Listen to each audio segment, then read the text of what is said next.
Hi there, it's your second favorite DP right here, okay? No, that's Deadpool, you silly little Hufflepuff.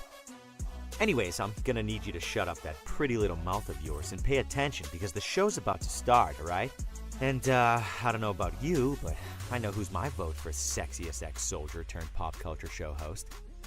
Alright, enough foreplay, let's get on with the show.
everybody. Welcome. It is April 28th, 2026. This is episode 240 of Pop Culture Warrior, the show where I stay up to date on all the ins and outs of what's happening in pop culture so you don't have to. I'm CQ. I've scratched up my neck pretty bad. Jesus Christ, man. Oh, that looks terrible. Anyway, fucking cats. Hey, how you guys doing? As always, happy to have you with us, but I can't do it all myself. So let's bring in our merry little man, the one, the only, Mr. Mad Mike, ladies and gentlemen. Pew, pew, pew, pew. Calm down. You're welcome. I'm here. Fulfilled my contractual obligations. Isn't it like your anniversary too? Renegotiate. You want to put in there he has to be enthusiastic. Yes, yeah. Next time. I'm going to do the bare minimum every time. I will add a couple zeros at the end of your paycheck. Okay. It's just all zeros. You fucking asshole. Couple more. As many zeros as you want to add Get on there. All the zeros you want. All the zeros. That's in my contract. Can't have any real numbers in there. If you could scoot just a tiny bit to your left or turn the camera to the right, either way. It's centered on my end. What the fuck you got going on? Little other way. That's my right. Other way. Fucking dumbass. Whatever. There we go. We get this figured out one day. That's good enough. Good enough. I told you before the show, stop messing with shit in between shows. I can't help it. Welcome, everybody. It's so great to have you back. Lots to talk about. And later in the program, we've got a special guest joining us live. He is the incredible comedy sketch writer behind some of the most famous, well-known skits out of Key Peele and SNL and MADtv and a bunch of others. This dude is Rich Talarico. I promise you guys are going to love this conversation. He is phenomenal. So stay tuned for that in the second hour.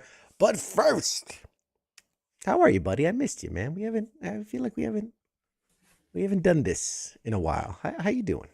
I'm doing good. Yeah. I'm living. Yeah. Is today your anniversary? I heard. Happy anniversary. Happy anniversary.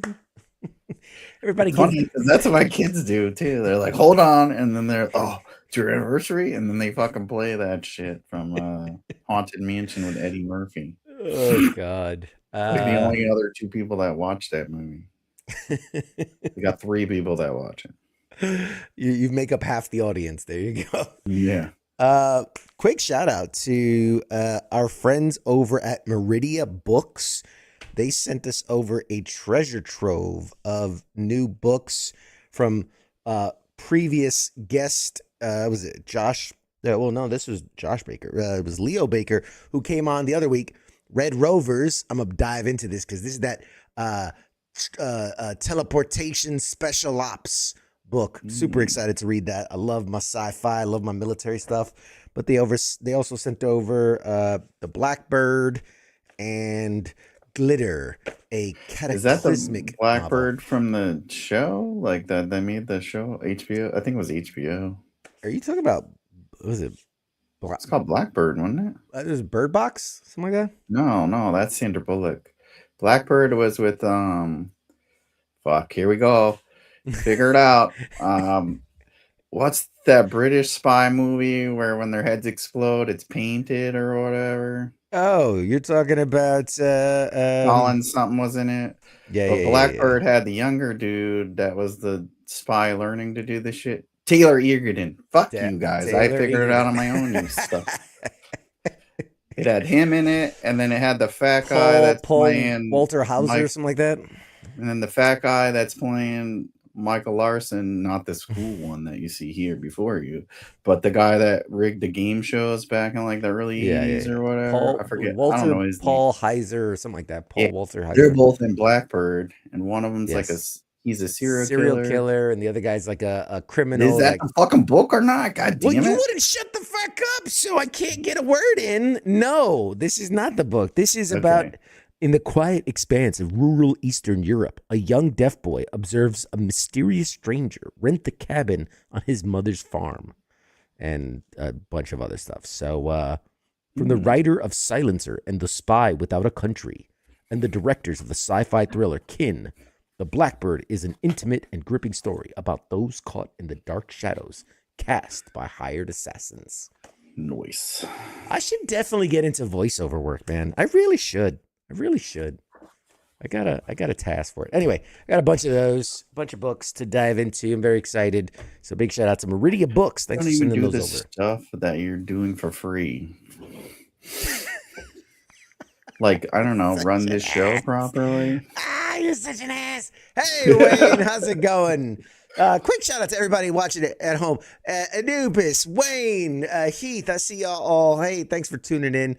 Mad Mike must have taken his special pills to remember all that. That's right. He took the ginkgo biloba today. Yes. Ginkgo biloba. The ginkgo biloba. Excellent. Any other? Ooh, some cool on some very cool news. Very excited. This is the first time we're announcing it officially. Our Memorial Day special episode, which will air before Memorial Day because it's going to tee up Memorial Day. We're going to have Gary Sinise. Lieutenant Dan is going to be joining us here in Pop Culture Warrior. I'm so fucking excited. The dude is a legend, is one of the nicest people on the earth, and just an all-around cool dude. So, hey, Angry Elf, what's up, buddy? So he's joining us. We got a couple other guests, surprise guests that we're locking in. Rumor has it, I'm still waiting for. Well, I shouldn't say I'm still waiting.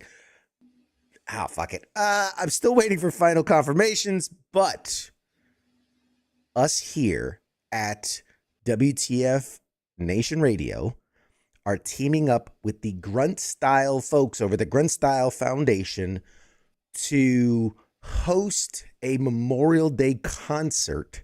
So there'll be a couple of us from the station in Nashville, Tennessee, home of, Country and Blues. We will be there. We're going to be on a concert.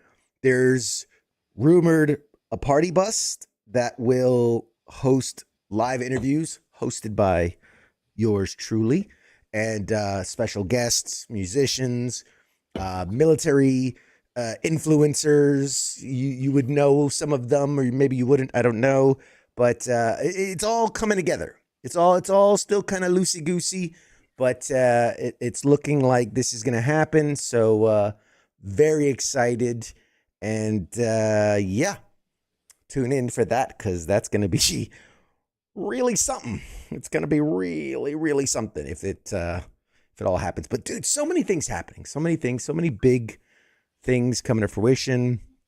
I have a couple of talks with. Anyway, lots of things. I don't want to tease things that might not end up happening. So, what else? Did I miss anything? I feel like there's so many things happening. Such big things. Like we'll get to the pop culture news. We will. I promise. I don't go to the meetings. I don't do shit. I just show up here sometimes, and that's barely. Just show up here, barely. Yeah. Physically. He texts me, and then I don't answer. Like, are you going to show up? And I said, you'll see. I guess maybe, that's how this works. Yeah. You put a number in there. It's just 13. That's why he's always what the fuck does that mean? Why he's so sweaty. Lights are so bright. No, all right, cool. Let's talk some pop culture news, man. Anyways, Gary Sinise's best work was in Up Mice and Men. That's my favorite. But anyways, ooh, good pull. So, lots of things happening in pop culture. Obviously, we got the end of Invincible, the season last week. We've got a few more episodes. I haven't watched it. I'm still in season fucking 2, you assholes. And I read so many spoilers. I'm so upset. Well, fucking catch up. I gotta stop doing research for this fucking show. Is my problem. Man. Yeah, you could be using that time to take personality classes, you know, Yeah, try to find or one. watch the fucking show. But we got new episodes of The Boys coming. What else? What was the other show that's The last episodes. They got the the last prequel episodes? coming out, and they Yes. canceled Gen V. Gen V. I Yeah. think finally, rest in peace, R.I.P. R.I.P. Gen V. Yeah, it's gonna be interesting. I'm curious to see how they're gonna do the whole I think it's called Vought Rising, the prequel series. I think it'll be better now. Like they introduced the character, everyone liked it, so it'll be better. Like than Gen V, where it's like they try to go like too. I don't know. It's like Yeah. unfamiliar territory. The characters weren't really interesting and stuff. And then the guy died, and then it's like it fucked everything up. Yeah. So I mean, we'll I see. think this has more traction because it's like, he's like the It's got guy that made famous- Homelander, and it's Yeah. Jensen Ackles, who's like Yeah. fucking handsome. He's They sexy. got a bunch of famous, really Yeah. high profiles. And Stormfront is coming back, but as the original character of Liberty, or Lady Liberty. Or And whatever I her think name is. that's the key to those type of shows. It's like what gets you interested is the characters that surround the thing. Like, so if you're like, oh, I know that character, like you're more into it than is like, who the hell are all these people? Are they going to be in the real thing? No, they're not. Like you lose interest. Like nobody knew really who the guy that died's dad was. He was like a minor character in like what 3 episodes or something. So it's Barely, like, yeah.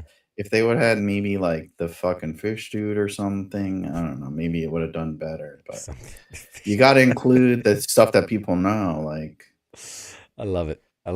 Anyways. And Daredevil's going to be wrapping up as well. and then we get Punisher. That's all we want. I think we have like the last 2 episodes of Daredevil, and May then 5th. a week later we'll have the Punisher One Last Kill, and then shortly after that we've got Spider-Man coming. Got Woo! nothing but disappointing. Oh, Spider-Man. Yeah. Spider-Man, brand new day, man. It's gonna be awesome. I'm so excited. I love me some Spidey. That's Speaking of Spider-Man, have you seen the trailer for Spider Noir? Starring I saw Nicolas the Cage. one like a couple months ago or whatever. No, there's a new one. They just dropped a new I one. didn't watch the new one. I'm kind of not really watching them because I know it's like there's only so much they could do with it. So I'm just gonna watch the show and not let the trailer spoil it. Right. Yeah. I mean, because it's like he was cool in the Spider-Verse, but it's like you got they would have got 6-8 episodes, and it's like you're gonna show me a trailer and you're gonna ruin. Yeah. There's not much you're gonna do with the character. They show a lot. You're gonna ruin the whole series, and then I'm not gonna watch it. Here's the thing.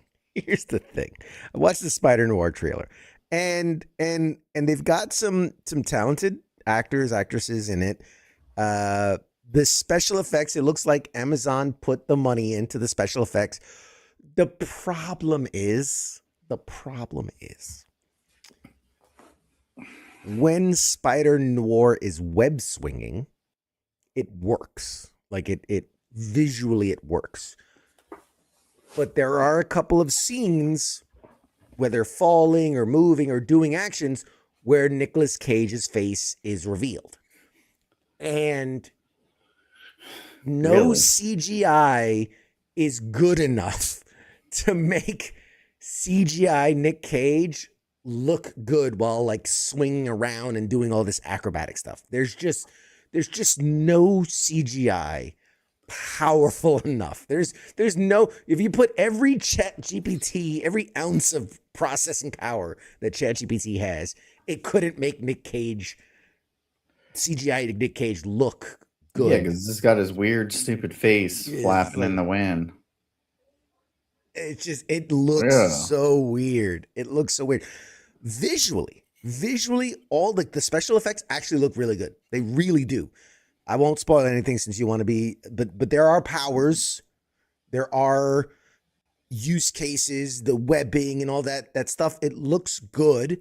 But yeah, that they took me right out of the trailer. Like I was like, oh, this looks pretty good. And then there's like a scene where he's like falling, but without the mask and all that. And I'm like, ugh, that CGI looks. We're talking like Man. Neo in the Matrix Resurrection level CGI, you know, when he's fighting the million Smiths. Yeah, it just It's also a lot of work. I mean, the guy's been doing cocaine and heavy drinking for like fucking 100 years. allegedly. No, it's true.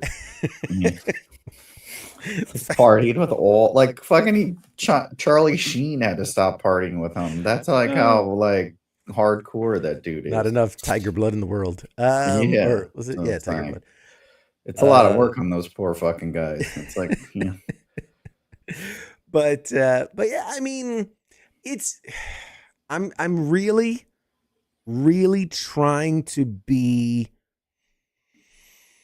You love optimistic. Spider-Man and you I do. fucking don't want to diss it because it's like cool. I'm it trying hurts to be your soul. positive. I'm trying to be optimistic. Look, Venom is one of my all-time favorite characters at all. I will shit on those movies because they fucking did him dirty. It's fucking terrible. They did him fucking dirty. And like while Spider-Man Noir isn't one of like my top favorites, I do respect the creativity behind it. Again, from the source material, it was interesting. It was a different premise, Different. and a lot of what they did was it wasn't superpowers. That's the thing. This is what is disheartening a little bit to me is like if you're gonna do Spider-Man Noir, do it like the books did it. Like they did it well. Yeah, the fucking night, you know, the old whatever 20s 1950s, movie 1920s, nostalgia, yeah. like Private Eye type shit. They did it well. There was no web swinging. There were no special powers. Like everybody they were gangsters. Like they were like mob bosses, and they were the like the Vulture, the Tombstone, they were mob bosses, and so like they were tough and everything, but they weren't super powered. And Spider-Man himself, no web swinging. He put on the mask, and he just did more like acrobatic, kind of like climbing and things like that. Parkour. Yeah, parkour. And this one is just taking so much liberty with that because, it's Ben Reilly, right? Because I guarantee they're like, we cannot use Peter Parker for this. We cannot give Nick Cage the name Peter Parker. It's Ben Reilly. It's organic web shooting. Like, so there's actual superpowers in this. There's actual web swinging, like it got further and further away. Like, I bet you the original script writer, like the original screenplay writer, like just adapted the comic books, and then every pass by an executive is like, but it's Spider-Man, he should have webs. He's got to swing. Yeah. And then what he needs villains. He needs super. They gotta have powers. They gotta give have him a plasma cannon and shit. And it's like, it's the fucking 20s, you cocksuckers. The cars barely go more than 20 miles an hour, and then you got the guy flipping through the air at fucking 50 miles an hour. Like, what the fuck? He can just jump from car to car. You don't need superpowers from it. They're barely moving. It's a fucking school zone everywhere in the country. And that's ripping. They're ripping it by. You got them doing 20 miles an hour down the road, and people are like, "Slow down, you fucking maniac!" There are people still riding horses. Like, that's the thing. Yeah. That's still an approved method of transportation. And then you got horses. this guy ripping through the air with fucking webs. Like the people would be having heart attacks. Like they literally played the Orson Welles at fucking War of the Worlds, and fucking people were killing themselves because they thought the world was coming to an end. And now you got a guy that's fucking heavily used cocaine and alcohol ripping through the air with fucking strings and he's doing flips at 55 fucking years old or whatever the fuck he is. Like, and that's the other thing. Like, there's obviously a kind of love interest situation, right? Because you got to have that. You got to have it. And the actress playing her, I swear she can't be more than like 24, 25. And then he's like 70. So it just looks gross. We're not retarded. So gross. You can tell he's old as shit now. Nicolas Cage has been in everything since like 1972. Yes. Hey, Spider Horse. There was an actual Spider Horse in the continuity of comics. There's a Spider Rex. There was a Spider Cat. Spider everything, because comics, Spider Ham. They have to keep pumping material out. Yeah, which is how we got Spider-Man Noir and all the shit in Spider-Verse. Yeah. There was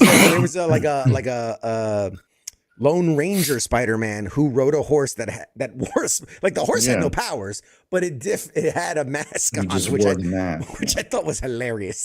It's like, what a dick thing to do. You're protecting the identity of the horse. Yeah, they can't know I'm a vigilante. The horses will make fun of me. I was like, no, I can't see anything. But yeah, I hate when they do that, but we'll see. Yeah. I don't know. I don't expect much from it. I'm like, 2 notches above, like, if it's even somewhat good, then that's a win, I think. If it's watchable, if you can get past like episodes 1 and 2 and you're like, I'll still watch it, that's a win. Because I'm giving them credit because like Amazon does pretty good, and I feel bad because they spent a lot of money. Like, I'm sure Nicolas Cage ain't cheap. I don't know. Have you seen his discography? But I'm assuming they gave him at least like 10 million, which is a lot for a fucking 8-episode show. Yeah. Operator wants to know: is Spider-Man Noir going to have any connection to the animated movie he was in? No. Even though it is voiced by the same actor, it has nothing to do with the animated Into the Spider-Verse movies. The only connection being that they share the same voice because it's the same guy. But because even in that movie, it was the Spider-Man Noir from the comics, and that it was a Peter Parker variant. And didn't he have a gun in that too, right? Yeah, right. Yeah, he had for a second, or at least. Yeah. Not in the movie, but in the comics, like he carried a pistol. He carried his grandfather's service revolver from WW1, the Great War. WW1, or if you're a fucking Democrat from Minnesota. We didn't call it World War I, we called it the Great War. WW1. Was that the Simpsons guy always said? Anyways. Yes. So yeah. We'll see. If you heard, well, I sent it to you, but did you see the stuff from CinemaCon with the Spider-Verse shit? Yep. They showed like clips. They showed a trailer, but we don't have access to that yet. Somebody's got to work on it. Maybe don't go to voice acting school and fucking get in on that action. I can't be everywhere as much as I want to be. I can't be. The next Spider-Verse is the last one, and whatever, people liked it. It's like, it's their most popular thing. It's awesome. Yeah. So they're not going to do any more of that. There's rumors that they want to get into like the the Batman Batman Beyond. They're trying to bring that to life, and there's a couple things that they're trying to work on. They just did obviously Project Hail Mary, which was massively successful. I think it made like $800 million on a $200 million budget, something like that. So yeah, lot to come.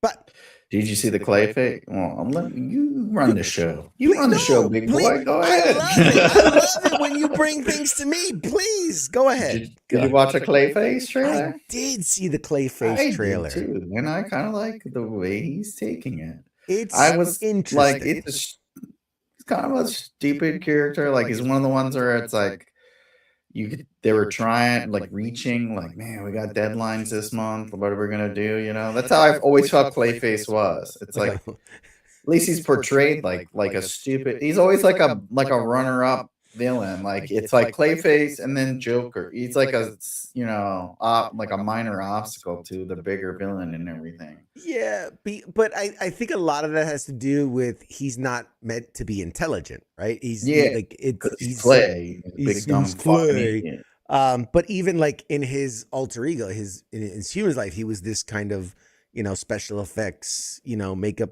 guy, and he was so high and mighty of himself, but he was kind of dumb, and that's the whole thing. Man, Mike went echoey again. Oh no.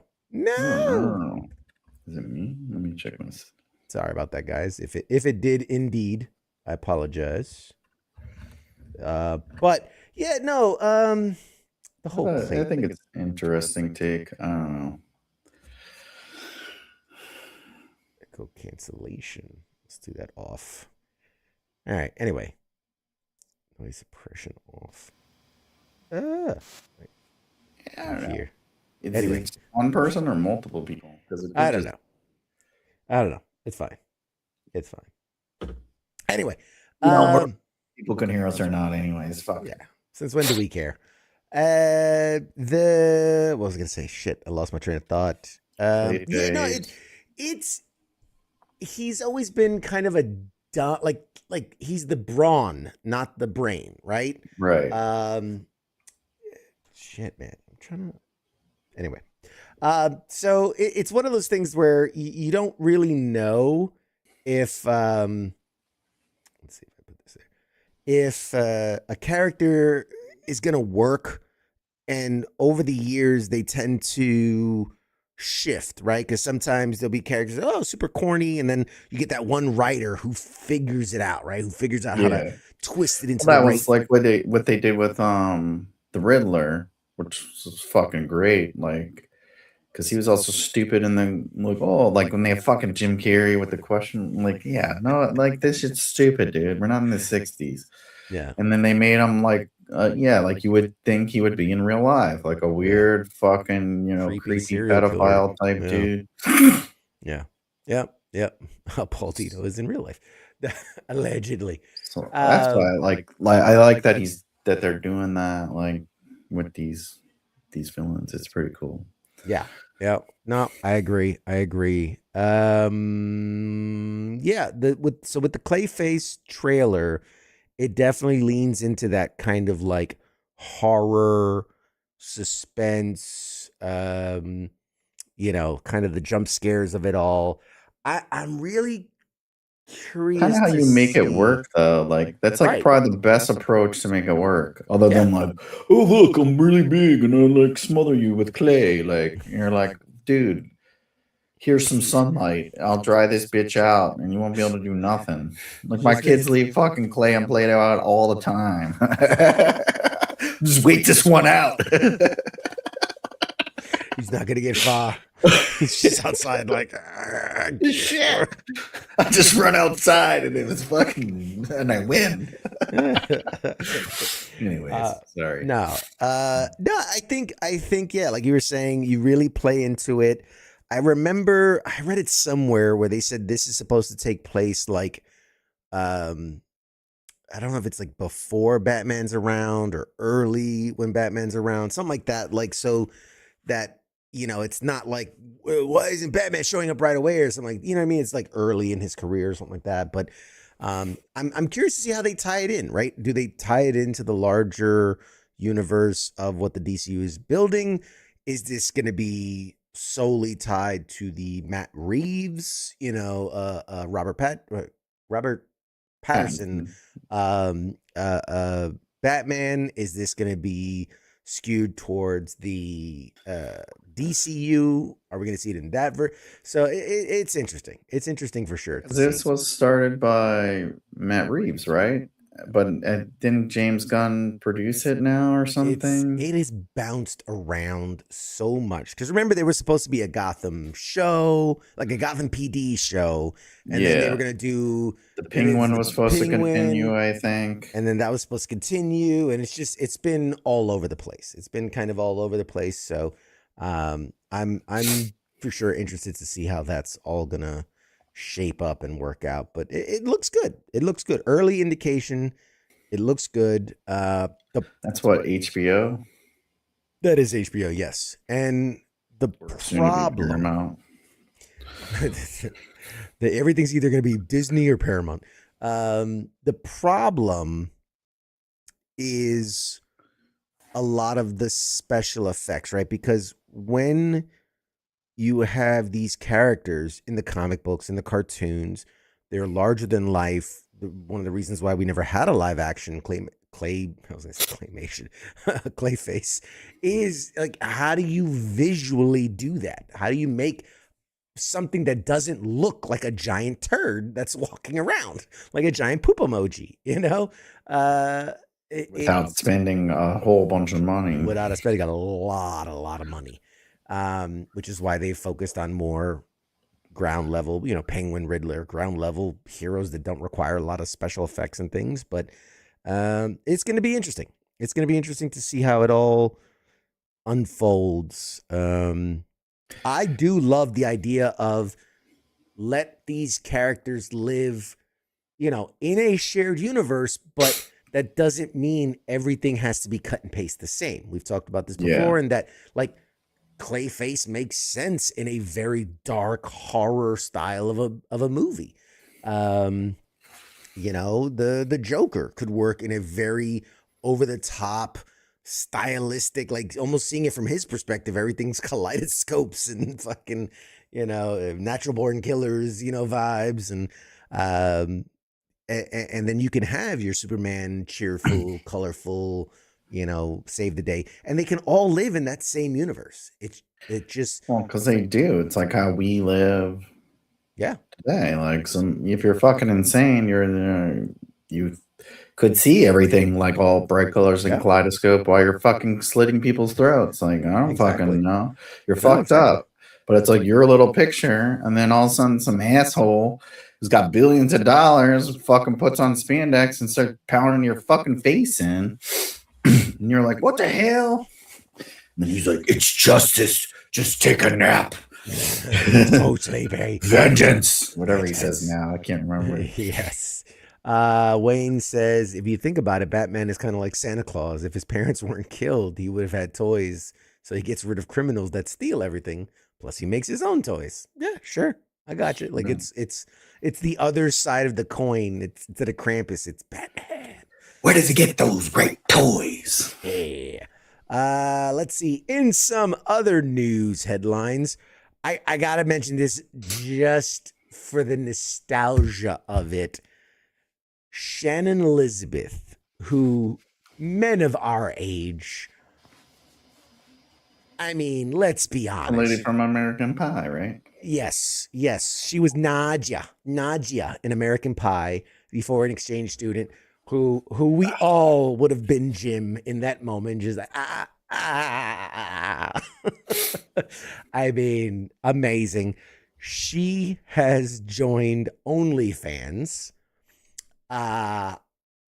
which, I mean, judge what you want, but Shay, good for you. Make your I've always said it. Make your bag how you got to make your bag. In her I think we're the only people not on OnlyFans. Speak for yourself, huh? Wink. That's how you got all the big bucks. But Shannon Elizabeth, in her first week, 7 days on OnlyFans, has reportedly pulled in $1.2 million. 1.2 million in a week. You should just like change the name of that to like women. I don't know, something with women. Because like King Smith's been on there. Onlyboobs.com. The actual King Smith's been on there for like fucking 7 years, and he has made like $10 tops. And I think he only pays himself. I think he only pays himself.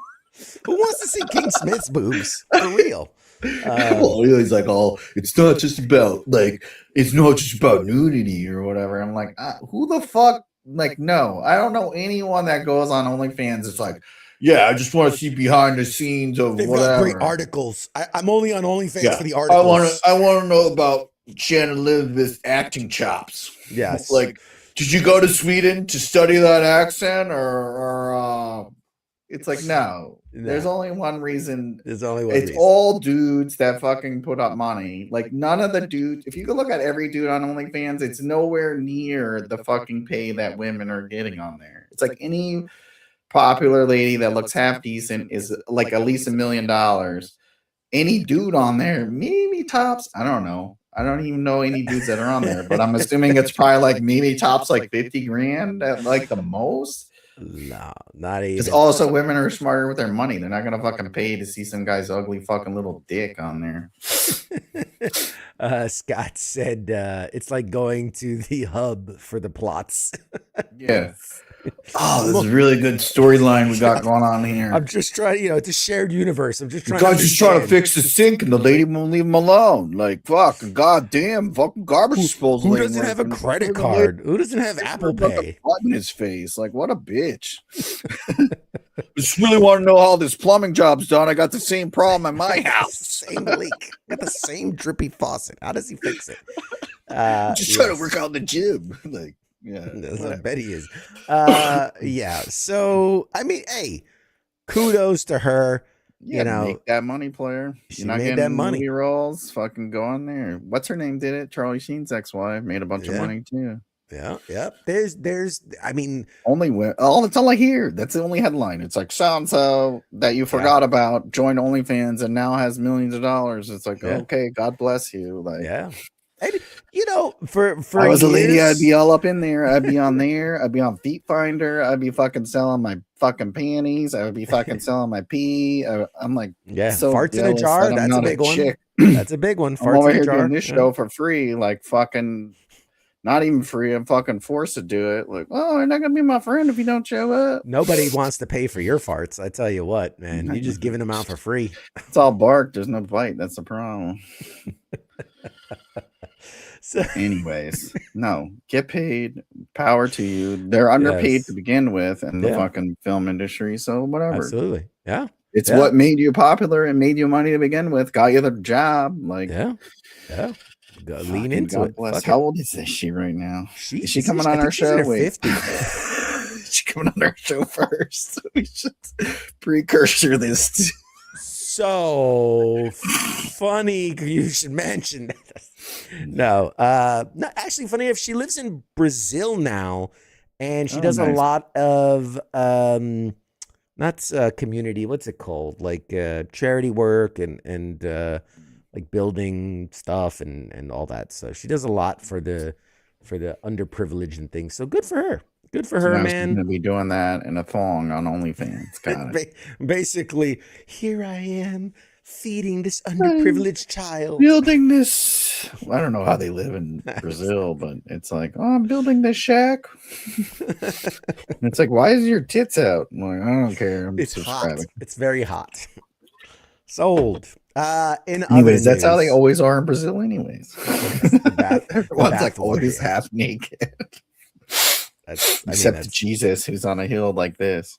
Yes. Yeah. He's like, repent, sinners. Yeah, you fucking so much nudity. You are all sinners. That's why they put a 50-foot tall Jesus statue on a cliff. Oh man. Over the US Army memes. What's up, man? Anyways. In other news, there is a Django Zorro crossover movie reportedly in the works. Is it Django? I thought it was Django. Oh my god! You don't pronounce shit on this. You don't pronounce. I've been like, right? What's the Django? Django. I wonder why everyone's like, what? What movie is that? Django. You ever seen that Django? I say it like I see it. Why is there a D in there if you don't want me to say it? It's Django. It's a silent D. Obviously, you never seen the movie. It's a great movie, Django Unchained. Oh, great movie. I don't pay attention to people's names, and I don't remember it because I saw it like 5 years ago.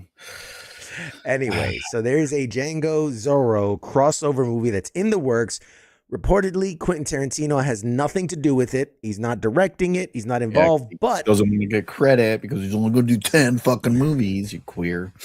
But he did give Sony his blessing to develop it and to go forward with it. So I think it's written by this new guy. His name is Jake Quanten Quantanario.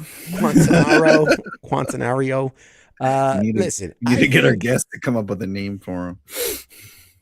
I think it's gonna be good. I think it could be good. I think it has potential to be good. You know, we haven't had my God, when was the last good Zorro movie? When like it's a weird crossover that doesn't make sense, really. No, they're in the same like timeline. They're in the same. They take place during the same. Zorro was in the 20s, and isn't Django in like the? Well, I guess it was 40s. No, I don't remember the fucking movie. I don't want to get involved in this conversation. I could have sworn they were from different time periods. No, they're close enough that they could, in theory, cross over. But isn't it like Spain and fucking the U.S.? Like, how the fuck is Zorro going to get over here? Mexico, but yeah, close enough. Mexico and the U.S., yeah. You know, surprisingly, they're kind of close. Are they really though? They're just touching tips. It's like this. It's like He's this. just gonna get a revolver to his face, and then he's got a little that pointy sword. It's not even the sharp one. Yeah. I feel like you can get away with a lot more in Mexico than you can in the U.S. Ooh, okay. Did we have open borders back then? Somewhat. Yeah, we'll see. We'll see. In other news, remember back when James Gunn and other guy, because I can never remember his name, took over the DC universe, you know, said we're doing things differently. We're not just going to do the big, you know, Superman, Iron Man, Superman, Batman, Wonder Woman, the big trio. Like he announced all your Creature Commandos and a Waller TV show. Like he had fucking said all these crazy projects that were going to come out. I will say he's a man of his word, because one thing he did say when he took over was like, hey, if it's not going to work and we see it's not going to work, we're just not going to do it.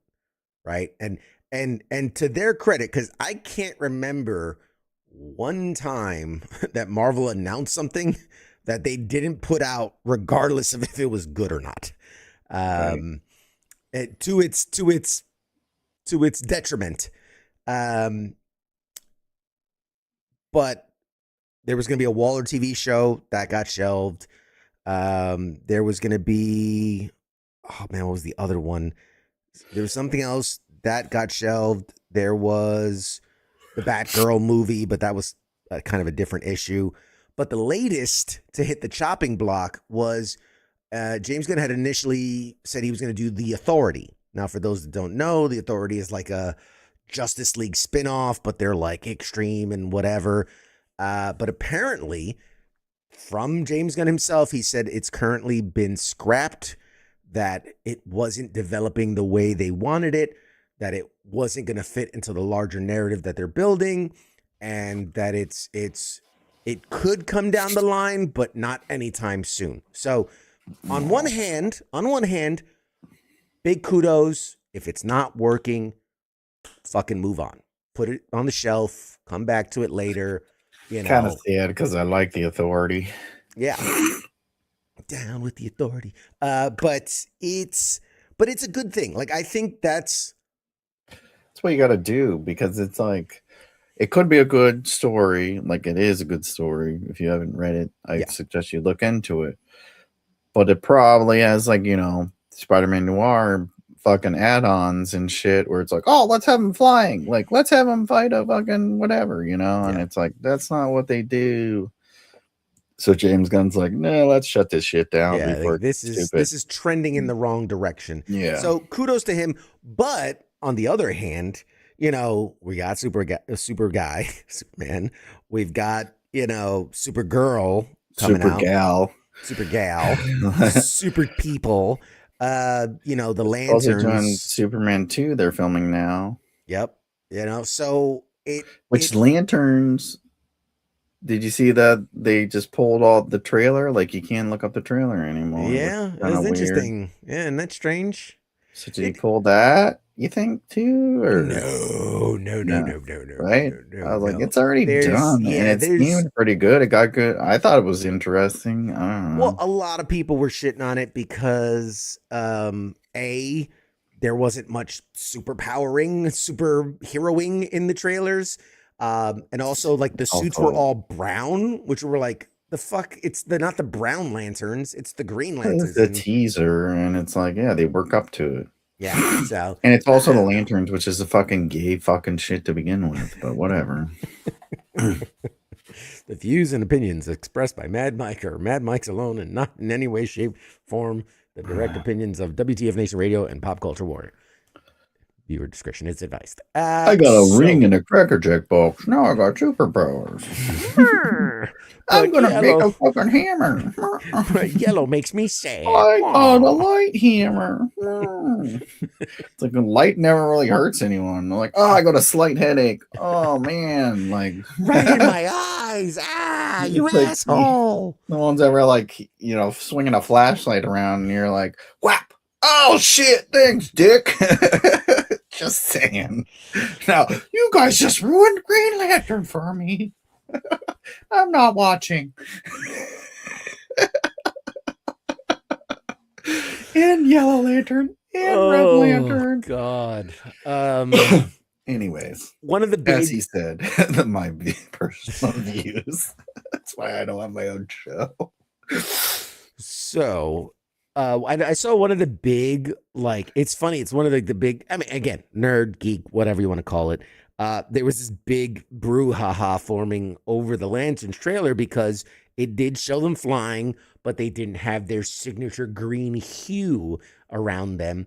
And people were losing their minds because, like, well, in the comic book, she glows green, which, again, it could be special effects aren't done yet. It could be a number of different reasons. But my favorite was that there was a guy that broke it down from like, well, in the comic books, in Green Lantern number 20, you find out.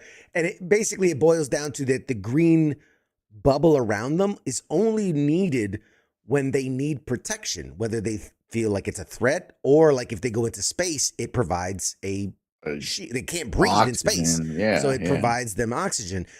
So they're like, when they're flying around 10 feet off the ground, they're like, there's no reason to have the shields. But there's, toxins in the atmosphere now. And, in that thing, they can get cancer from the radiation because the sun. Flying at 50 miles an hour right into the cornea. There's goose shit in the air. Goose is shitting everywhere. Like, we gotta fucking protect it. Man.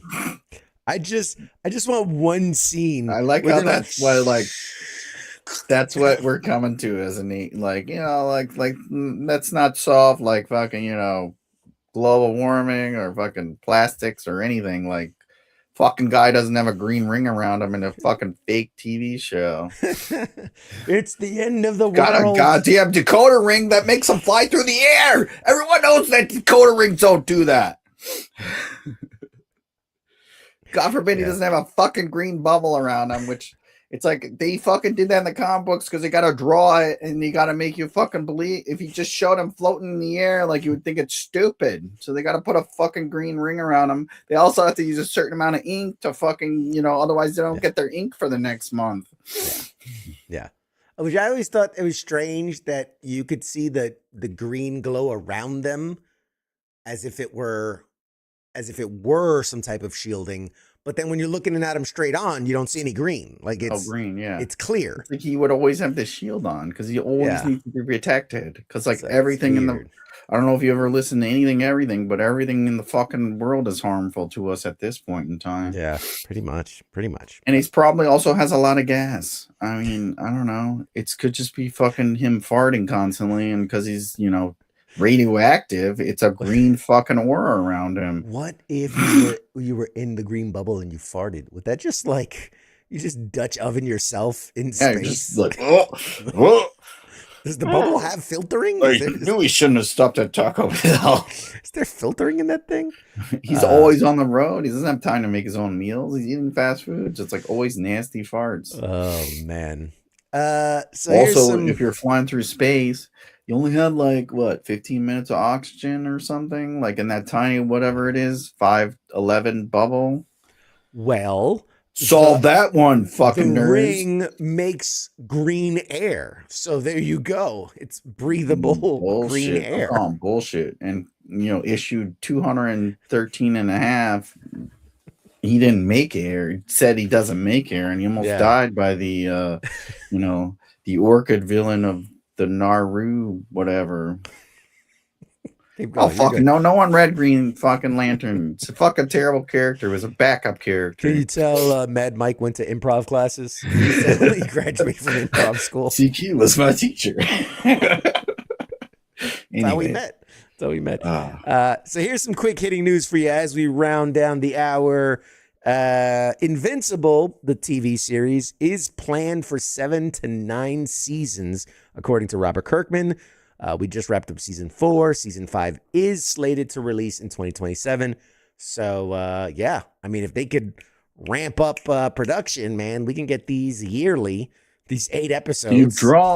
Keep drawing, you fucking assholes. Don't stop drawing. Don't stop drawing. Guys are like, oh, fucking no, my arm's falling off. Draw with both hands. You gotta draw both hands and feet at the same time. Just crank them out. Everyone keeps canceling our data centers. We could have AI do it. You fucking assholes. Anyway, you know they shop the production houses All like that in shit. You got Vietnam. 13,000 China people like fucking There's little kids. 2 cents a week. There's a reason why the animation's very low end. Yeah. It's I draw these weird yellow and blue fucking white people. I don't know. It's very weird. The Lord of the Rings of Power season 3 is reportedly set to premiere later this year. for all you Lord of the Rings nerds. Oh, I'm so sleepy. Oh, I'm sorry. Yeah. Every time someone says Lord of the Rings, I get so sleepy. Just everyone walking. One remember when there were remember when there was new cartoons every day 40 years ago? Yeah. Like that, and like I think a season of Spider-Man was like 62 episodes. God, yeah, they abused and that was people actually drawing shit, and then they're hand drawing. They're like flipping the paper and then filling it. Flip books. They're just making flip books. It's like one guy drew the same fucking arm like 1,000 times, and that's what he did for a year. Yeah, and it was for 30 seconds of the 30-second clip, one episode. That was before unions ruined everything. Oh god damn it. Let's see, Silo, a show that I'm really excited about. Silo season 3 I still gotta watch that. Oh, it's such a good show. It's set to premiere July 3rd on Apple TV. Obviously, dude, Apple TV. I'll give credit. It's really been going well for them. And the stuff that they're pumping out, like just. I want to say like it was like Amazon Prime and Apple TV for me are just some of the most engrossing stuff to watch right now. Between obviously I'm a huge nerd, so all the superhero stuff and whatnot, but I love my sci-fi. I love the mysteries, the dramas, and yeah, I think that season 3 is supposed to be really good. Reacher season 5 is reportedly in works at Amazon. Season 4 premieres later this year. I mean, obviously they're going to milk that franchise till he's till he's 80. A few more years till he beats up a couple more of his neighbors. till he fights the wrong neighbor. God forbid if he didn't have that GoPro footage. Oh man, that would have. I mean, he would be done. We wouldn't have any more Reacher. It would be canceled. Reacher would have been canceled already. Yep. Yeah. I saw this article that for the first time in like years, Marvel's actually going back to San Diego Comic-Con. They're going to have a Hall H presentation at Comic-Con, which is something they've skipped out on for a couple years since they got the big D23 and all that. Yeah. They didn't feel the need to come to our Comic-Con. Yeah. They're like, why go to your Comic-Con? We'll make our own. So yeah, it'll be super exclusive. You have to subscribe it's a D23 is like the biggest scam ever. It's like an incredibly large amount of money, and then you'll get the chance to put in for a chance to go to the thing, which is super limited. Maybe, possibly. And then you still have to pay to go to the thing if you win the fucking thing to get in. It's like, you cocksucking. Anyways. Disney, you're such a descriptive. As much money as I give Disney, it's like you should just invite me to the fucking thing. Like you make me jump through all these hoops. It's like, I already give you so much of my income because I'm forced to because I got married. But whatever. Who told you to have 2 girls and get married and have 2 girls? It's like I really hate that you guys made Little Mermaid and all these really good fucking cartoons because you guys really ruined my life. Anyways, and now you're trying to take Marvel from me, you fucking shitbags. Better hope James Gunn doesn't do a good job over there. Oh man, I think he will. Anyways, go on. Anyways, Sorry. I need a lot of disclaimers for when I'm on the show. The views and opinions expressed by Mad Mike are his own, and his own, and in suffering no from way a lot affiliated.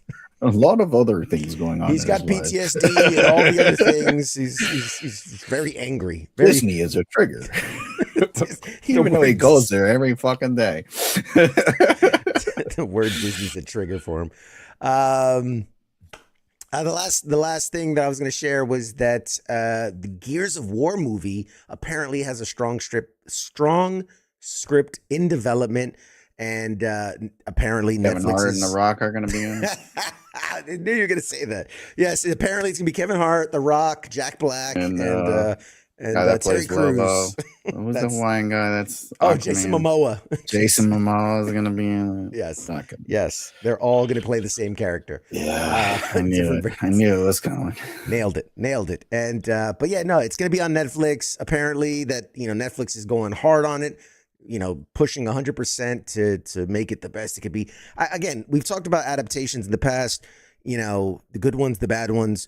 The Last of Us. I think really Walking Dead really kind of started the trend of like, hey, let's actually treat this. But Netflix hasn't really done they did The Witcher is their only good one, but that was Cavill running it. So well, that's what I'm saying. You have to you got like a one, and I don't know what else they do. Resident Evil, which was not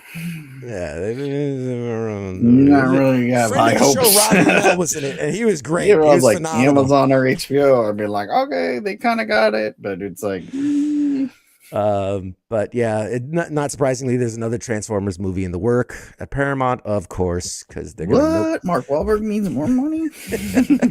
They're gonna milk that. Nope, Shia LaBeouf needs bail money. Sorry. None of these people are coming on our show. I don't know why we don't have guests. There's a long list of people that won't come on the show because of what you have said. They watched me on this show. Yeah, that's why I don't come on that much. Yes. All right, ladies and gentlemen, we've given you an hour of all the up-to-date news and pop culture. I see our guest is in the green room standing by. So we're going to toss to commercial. And when we come back, we have an amazing interview with someone who's going to spill all the beans on the insights of Hollywood and the entertainment machine and comedy and writing and all the things. You're going to love it. So stay tuned for that. Mr. Mad Mike, I thank you for your service as always. Thank you for being here for the first hour. And you're welcome. Thank you for tuning in. And yeah, good night. Welcome. God bless. What is it? I actually was going to go watch Daredevil, but then when you told me who our guest was, I was like, I might listen to this episode. I might actually tune into this piece of shit. If the audio works, I don't know. We'll see. So if you see me saying, if I text you good episode, it's probably because you did a good episode, not Daredevil. Thank you. Thank you for the heads up. I appreciate it. All right, guys, we'll be back with more show right after this. Shots.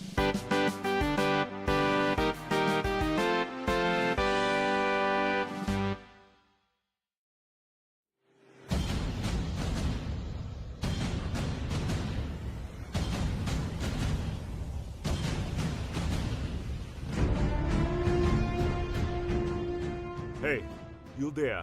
Yeah, it is right, you. Let me ask you something, alright? Where the hell do you think that you're going? Oh, would you think because the show is going to commercial that means you get to just walk away? Well, CQ asked me to pass on the little message, alright? And it says, I'll be back.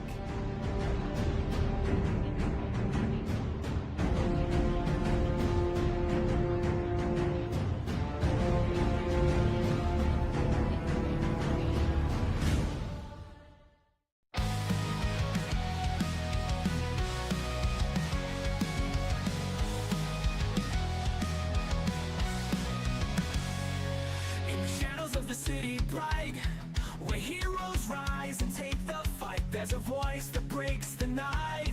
It's CQ with the insight. From the comics to the silver screen, talking legends and those crazy scenes. Pop culture trends and hidden themes.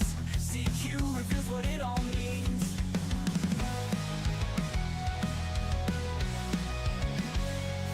From the comics to the silver screens, talking legends and those crazy scenes. Pop Pop culture, dreams, and hidden themes. CQ reveals what it all means. Pop culture warrior here to ignite, guiding through the tales of light. With CQ leading the charts so bright, we're ready for another flight. Pop culture warrior here to ignite, guiding through the tales of light. With CQ leading the charts so bright, we're ready for another flight.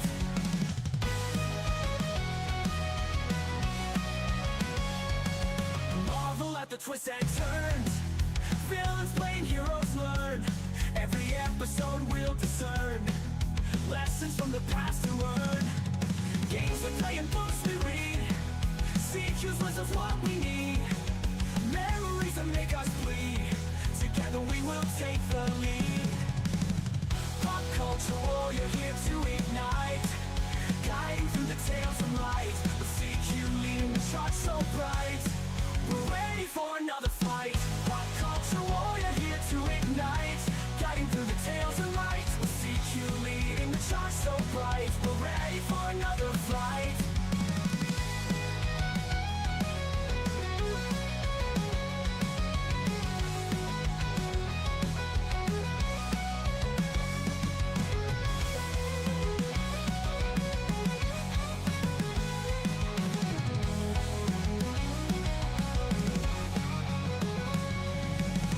Pop culture warrior here to ignite, guiding through the tales of light. With CQ leading the charts so bright, we're ready for another flight. Pop culture warrior here to ignite, guiding through the tales of light. With CQ leading the charts so bright, we're ready for another flight.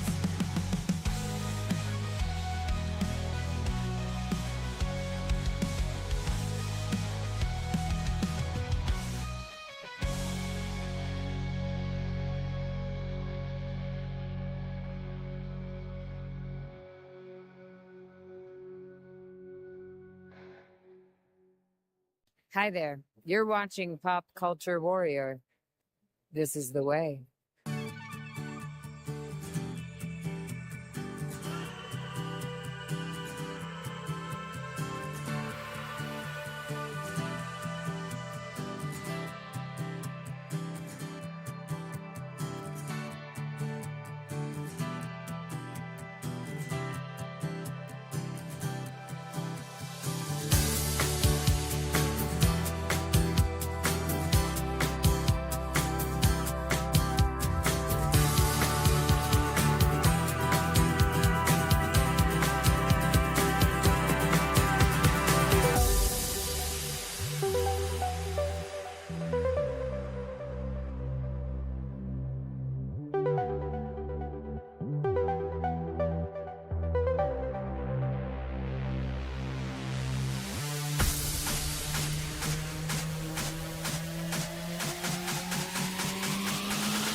Hey everybody, welcome back to Pop Culture Warrior.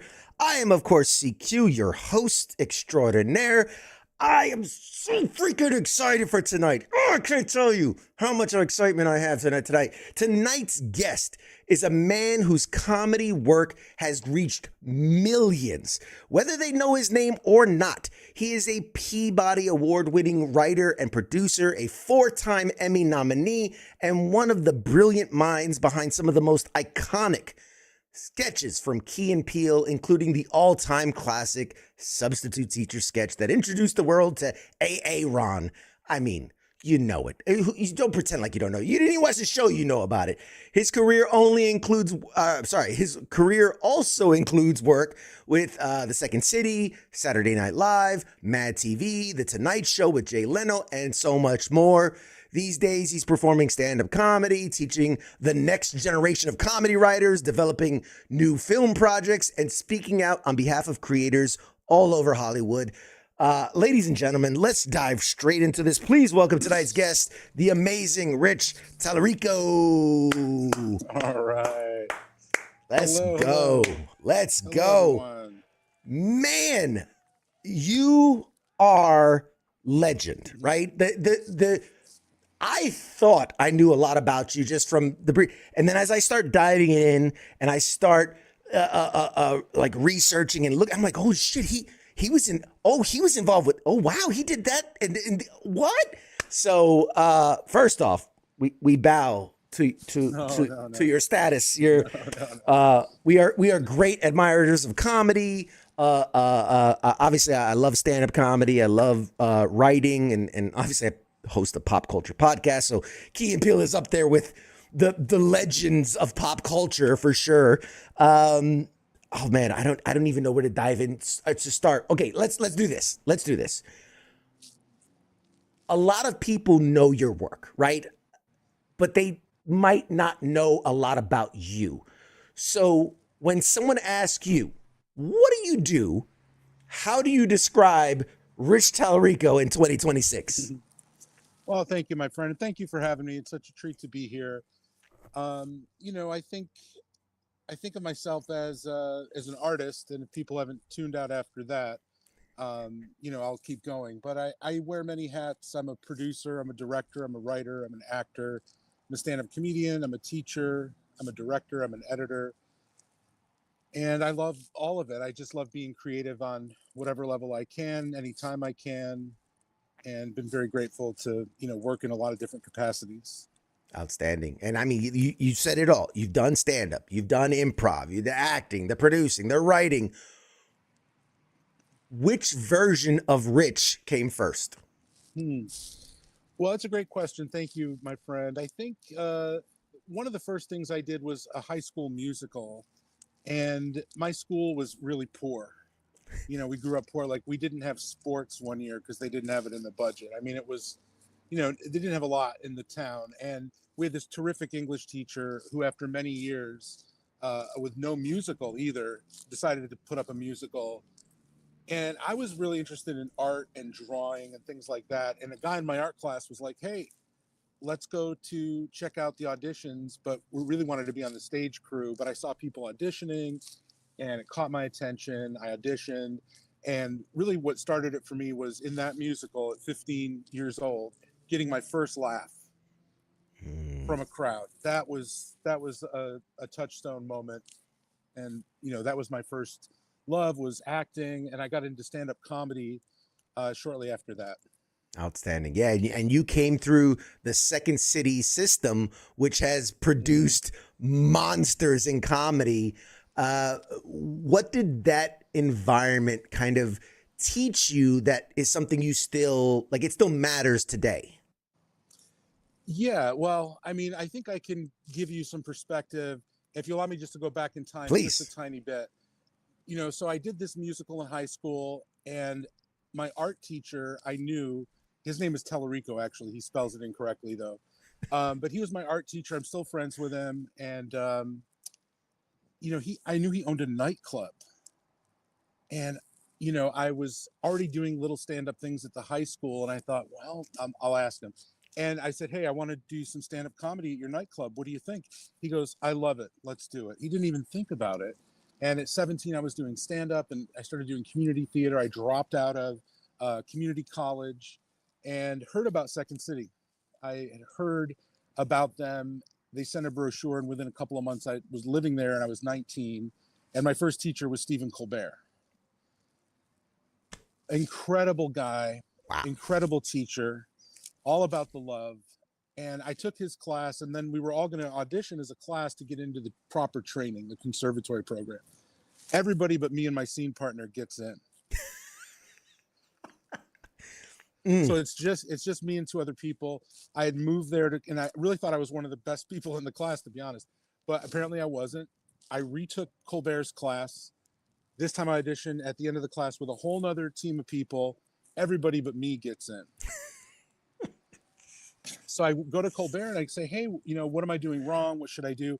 He told me, go find Del Close and Sharna Halpern. They're teaching the Herald on the north side of Chicago. And this is what was Improv Olympia at the time.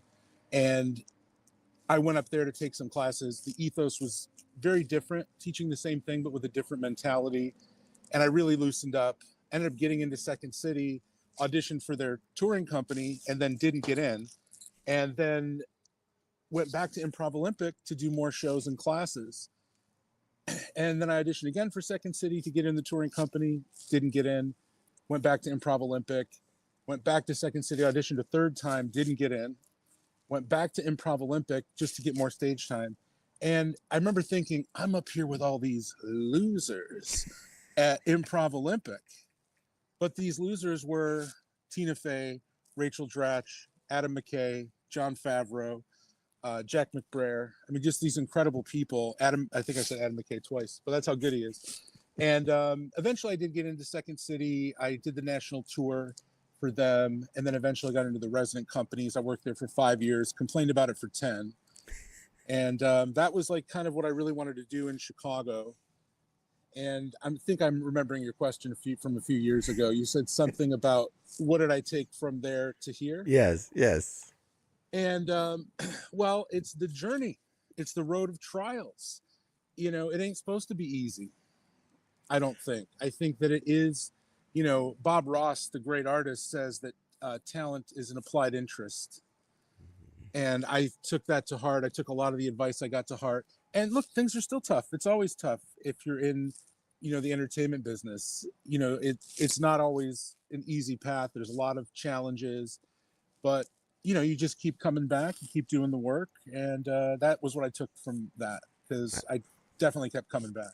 Yeah, I'm so glad you shared that, because it's so easy to fall into the trap of, oh, he wrote the Key and Peele skit, like he's got it. How easy? Like you don't see the work, the years, the failures, right? It's these the tip of the iceberg. You don't see the whole thing under the work. So thank you for sharing that, because people need to know that, man. That it's for sure.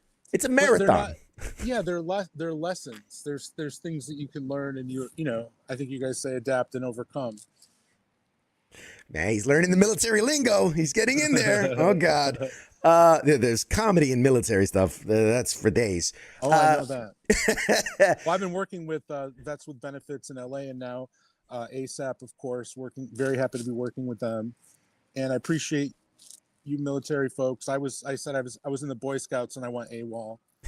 And I did work with the USO in Chicago 30 years ago doing improv for them.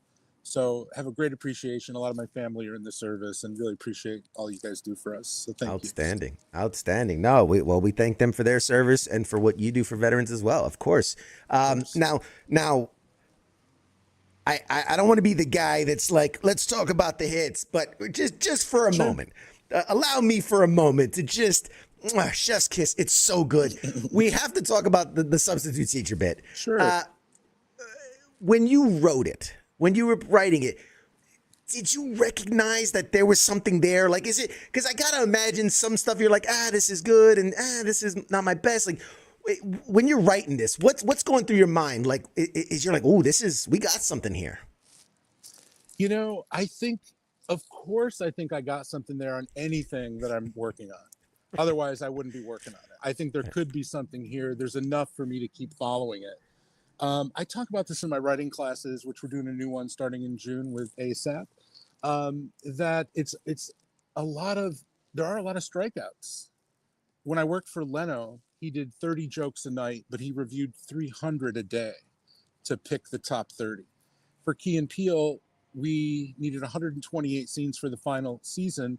The writer's room submitted over 500. Wow. So I don't think, nobody knows. Lorne Michaels doesn't know. He has a good feeling. He's willing to roll the dice on it. Sometimes it comes in, but I think it was a surprise that and not to correct you from earlier, but that thing's gotten billions of hits across all platforms. And everywhere I go, people do know it. I've never met somebody that doesn't know it, so it's incredible. But I don't know if anything that we were putting out there, we thought they were good and we're glad people were liking them. And then some of them spiked and, went very far into the consciousness. I think also it was during COVID. It was something teachers shared with students and students shared with teachers, family members, all the people with those names. And it was based on my 8th grade teacher. It was the origin. So usually I'd have something that I'm starting with, of course. And that was based on my 8th grade teacher, Fred Chudy, rest in peace. It mispronounced a lot of names, I see. Well, yeah. Well, he was our homeroom teacher, second homeroom, because we were allowed to leave for lunch. It was a middle school. But when you came back from lunch, they had to do a second homeroom to make sure everybody came back. So he was tenured and checked out. He was ready to retire. And we had some exotic names in our class. And he would just kind of look at them quickly. He didn't really try. And there was a girl named Lori Babiars, was her last name. So he'd look at that and he'd go, Babish. Babish. And then Lori Babiars would be like, here, I think you mean me. And we had a girl named, or a guy named Chester Dobrinsky. And he'd look at that and go, Djinsky. And then we had Olga Plachotnik, and he'd see her name and, his head would implode. But yeah, it was based on Fred Chudy. There was some improv on the set. There were some things that were not in the script that they found. I wasn't there when they shot that one. But the casting was perfect. The kids totally nailed it. Keegan, of course, brilliant. And so very happy that people enjoy that. And, we need more laughter in the world. So if people are laughing, I'm happy. Yes. Billions. Oh my God. Anyway, because we talk a lot about pop culture and like there are certain things that just everybody okay? No, there's just certain things that it's one of my fans. hey Ron, what's up? Are you everyone Culture Warrior? Right Yeah, exactly. I'm on a show. We actually have. I know someone near and dear to me who. And God bless you. His name was Aaron. I won't put his business out there. He changed it. Mostly not because of that, but funny enough, he did have a speech impediment and would stutter and would get stuck on A's. So a lot of time he would say, my name is Aaron. And so when that skit came out, holy shit, it was cosmic coincidence, but he changed his name, so it's not Aaron anymore. But I'll tell him you sent his best. Don't tell me the new name. I don't want to write a section. There you go. Exactly. But why do you think, right? Because no one is closer to this than you.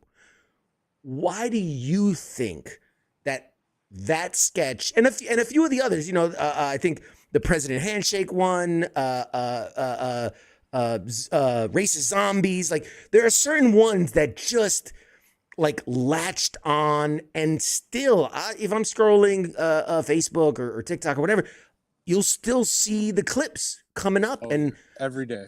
Hundreds of thousands of views and likes and all that. What do you think is it about those sketches in particular that kind of just latch on and stick around? Well, the stars aligned on those. And I had a friend who was a writer at MADtv, and he said that years ago in a meeting that the stars really have to align for a sketch to come together, because there's so many people involved: the crew, the cast, the camera, the background, everything, music, editing, directing, performance. And it was just a wave that Key and Peele created, because they brought in people that they worked with on other shows. There were a lot of MADtv people involved, especially in the crew. And it was the stars aligning. And I think as far as the material, there's my ride. I'd like to think that it's because what comes from the heart goes to the heart. I was writing things that were amusing to me, and things that I knew Jordan and Keegan could do well. I worked with them at MADtv. I knew them in Chicago years before that. And so for me, it was also just admiring their skills and trying to write to their skill sets as best I could. And there's a lot you can do with a duo. They're either peas in a pod or they're at each other's throats. And, that's about it. So, it was a challenge that I really enjoyed. And it was a treat, because they're just sterling performers. And the crew was sterling. And the DP was sterling. The director was sterling. The editors were sterling. The music, the other producers, the other writers, everybody was just catching that wave, and really led by Key and Peele's genius. And, very, very happy to be a part of it. Let's talk a little bit about kind of the behind the scenes of what's something that maybe fans don't really understand about how great sketches get built, right? We see it, we love it, but unless you're in the industry or in the business, you don't see it's like knowing the magic behind the magician, right? Knowing the tricks. So what's something that fans don't typically understand about writing a great sketch? Well, it's interesting. I guess the analogy is, you go have a great meal. You don't really think about what goes on in the kitchen. You just enjoyed the meal. And, I think a great sketch has to come from a fostering environment, a place where the writer feels safe and relaxed, and, an idea that's strong enough to support a lot of jokes and, be film worthy. But as far as where they come from, and I talk about this a lot in my classes, and I try to tell writers that, for example, one thing, an idea may come from literally anywhere. There's so many places ideas come from. One is that you can just live life as a normal participant and wait for things to annoy you as a writer. So we're talking about the original spark of an idea. And this is good news for writers, because you're never going to be annoyed again. We don't get annoyed. We just say, thank you, annoying thing. We use tropes a lot with Key and Peele to start with.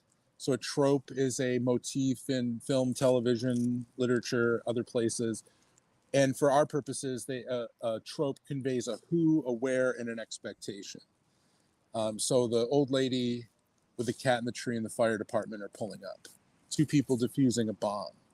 These are things, they're liquid gold to a comedy writer, because instantly the audience knows what's going on, and they have an expectation that you could then twist over and over and over. Well, we want the audience to go, oh, I know what this is. This is a zombie movie. Oh, but wait, what's wrong with these zombies? Why aren't they attacking these guys? Oh, they're slowly realizing these are racist zombies and they're not interested in them, and now they're offended. And, so that's one that definitely struck a chord with people.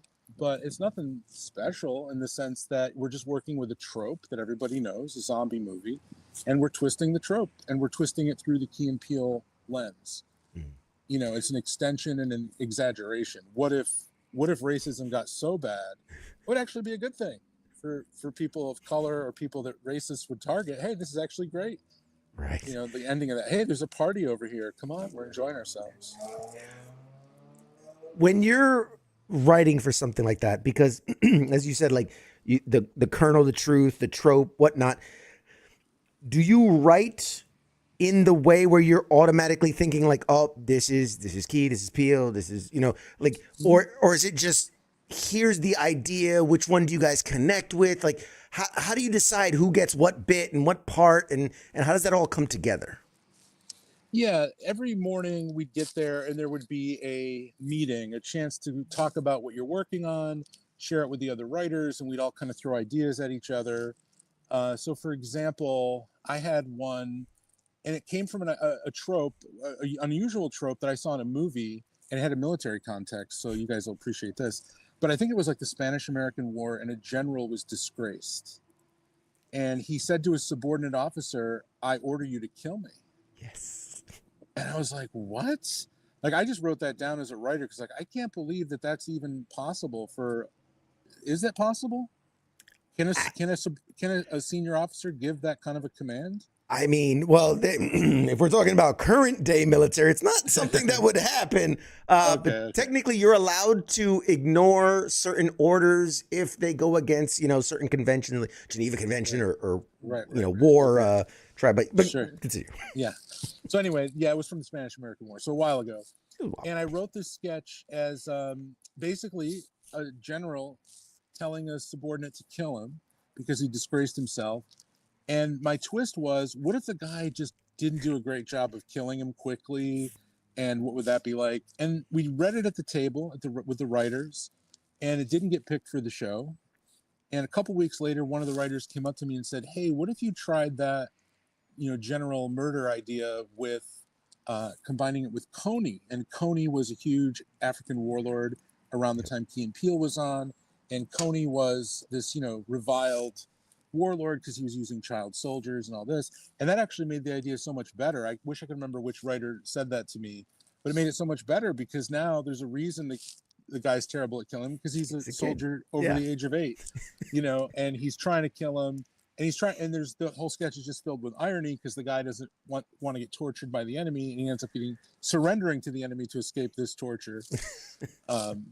And then Jordan improvised a line at the end where he yells, "Commander, don't go, they'll torture you," which is just a great dramatic irony ending. So, the sparks are many, and you think of things. When I go into a show like that, I usually have a long list of areas, ideas, notions, whatever they are. And you got to just, be a good farmer. Don't harass the ground. Try to let those ideas grow. And yeah, when you're picking like Key and Peele, definitely I knew their strengths. It was easy to pick things for them. And the writers are in charge of the casting of it typically. And, I would always try to deal them out evenly. If there was like a featured part, I'd do one for Keegan. Then my next one where there's a featured part, I'd try to do it for Jordan. But a lot of them, they were together. Yeah. Yeah, it's so good, man. They nailed it so well. You touched a little bit on SNL, on MADtv, on Leno, and more. Here's a challenge for you. Like, which writer's room kind of taught you the toughest lesson? Well, it's really interesting. I'm trying to think of what the toughest lesson might have been. Yeah, we dig deep here. I guess, it's a really interesting question. And I mean, I guess everything's a lesson, from the micro to the macro. And rather than mention a show, I will just say, I'll say it in the nicest way possible, which is when writers support each other, the show does better. And I'll tell you, I won't mention the show, but we had one brainstorm on a show that I was on. And a producer called for a brainstorm, brought everybody in, and then sat in the middle of the room and said everything everybody pitched. The producer would be like, "Oh, we can't do that. That's too expensive. All right, what else we got?" And then somebody else would pitch something and they go, "We did that in season, whatever." And eventually I watched all the writers just clam up. So I learned, and I do this a lot in my classes, where I encourage writers to, pitch everything and say everything that's on your mind. Like, you don't really start rejecting things in the pitch phase. Like, a brainstorm is say yes to everything. So that's a lesson I think that I learned, and also how to do things cheaply. I learned that on MADtv because MADtv never had money. SNL was crazy money. Right. And Key and Peele was like middle, I guess. So yeah, I guess there were a lot of things along the way, and they're fun to think about for sure. Interesting. Yes, a lot of yes and right. You can't knock can't throw the baby out with the bathwater. You gotta just give it all. Why not? Was there ever a sketch or a bit that like you loved it? It spoke to you. You wanted it, and for whatever reason, it just never came to life. Oh, sure, of course. I mean, I think you do root for all of your sketches. It's a really great question, my friend. I think, well, one that comes to mind, and I think I pitched it at a couple of different shows because I really thought it was funny, but it was basically at the bubble wrap factory where they make bubble wrap. And the sketch is mostly like the manager asking people to stop popping the bubble wrap. It's like, I know you all want to pop a little, you know, I'm okay with a little, but lately you guys, and you hear all this popping while he's talking. He's like, guys, please, please. So he goes, all right, get it out of your systems. I'll let you pop. And they're like jumping on it. And they just can't stop popping the bubble wrap. And I thought that was such a funny idea, but that one I never saw the light of day. But, you know, that was kind of funny to me because it is irresistible. It's too expensive. Too expensive, man. We can't do that. Right. All that bubble wrap. Maybe they didn't want to invest in the bubble wrap. Maybe. No, MADtv would say. MADtv would say, if you wrote a sketch that took place on an airplane, for example, they'll go, "We love this, but we're going to put it aside until we get 2 more decent airplane sketches," because they only wanted to rent the fuselage one time. Right. You know? Yeah. Or they'd come into the office and they'd go, "Does anybody have anything that could be shot on a kitchen?" Because they'd have the kitchen set, and rather than tear it down, might want to get one more shoot out of it, you know? Oh man, that's such a great lesson for, like, you know, the fiscal responsibility of shooting. Get as much as you can. Yes. Even if it's not good, let's get in the can and we'll come back to it. Let's talk a little bit about the classes and the comedy writing and that. And you're teaching comedy writing now, and from your perspective, as someone who's come through the industry and gotten to where you are, you're seeing these new writers. What are the bad habits that you're seeing a lot of the new writers bring to the table? Yes, of course. Well, you know, and I've been very lucky. I'm in my 31st year of teaching. So I've been teaching this whole time. All the time I've worked on shows, I was always running classes. And I think one of the bad habits is people are sometimes reluctant to do deeper dives and to get to know the characters better or spend more time doing research or riffing. Like, people just want to get the thing on the page, and sometimes just, you know, brainstorming the idea out a little more. I often say, don't develop sketches, develop ideas. And when you develop an idea fully, there might be 2 or 3 sketches in there. So I do teach a lot of like brainstorming technique. I hear a lot of writers say, I just got to sit down. I hear this phrase all the time. I just got to sit down and do it, as if sitting down somewhere is all of a sudden going to turn you into John Steinbeck. And I don't know that that's the case, because I feel like I saw the George Carlin exhibit at the National Comedy Center, and his daughter Kelly donated all of his stuff. And one of Carlin's processes was he'd write ideas down on little slips of paper and bring them home. And then he'd put them into Ziploc bags. And one Ziploc bag said religion, another one said dating, another one said politics. And when the bag got full, he'd dump it out and look for the routine. So I try to share that with the students because I want them to know that, you know, being a good writer, we say, is like being a good farmer, and good farmers don't harass the ground. So when I'm writing for Key and Peele, they wanted 1 sketch a day from every writer. There were 6 writers in the writer's room. But we wrote way more. We would just turn in as many as we could, like I said.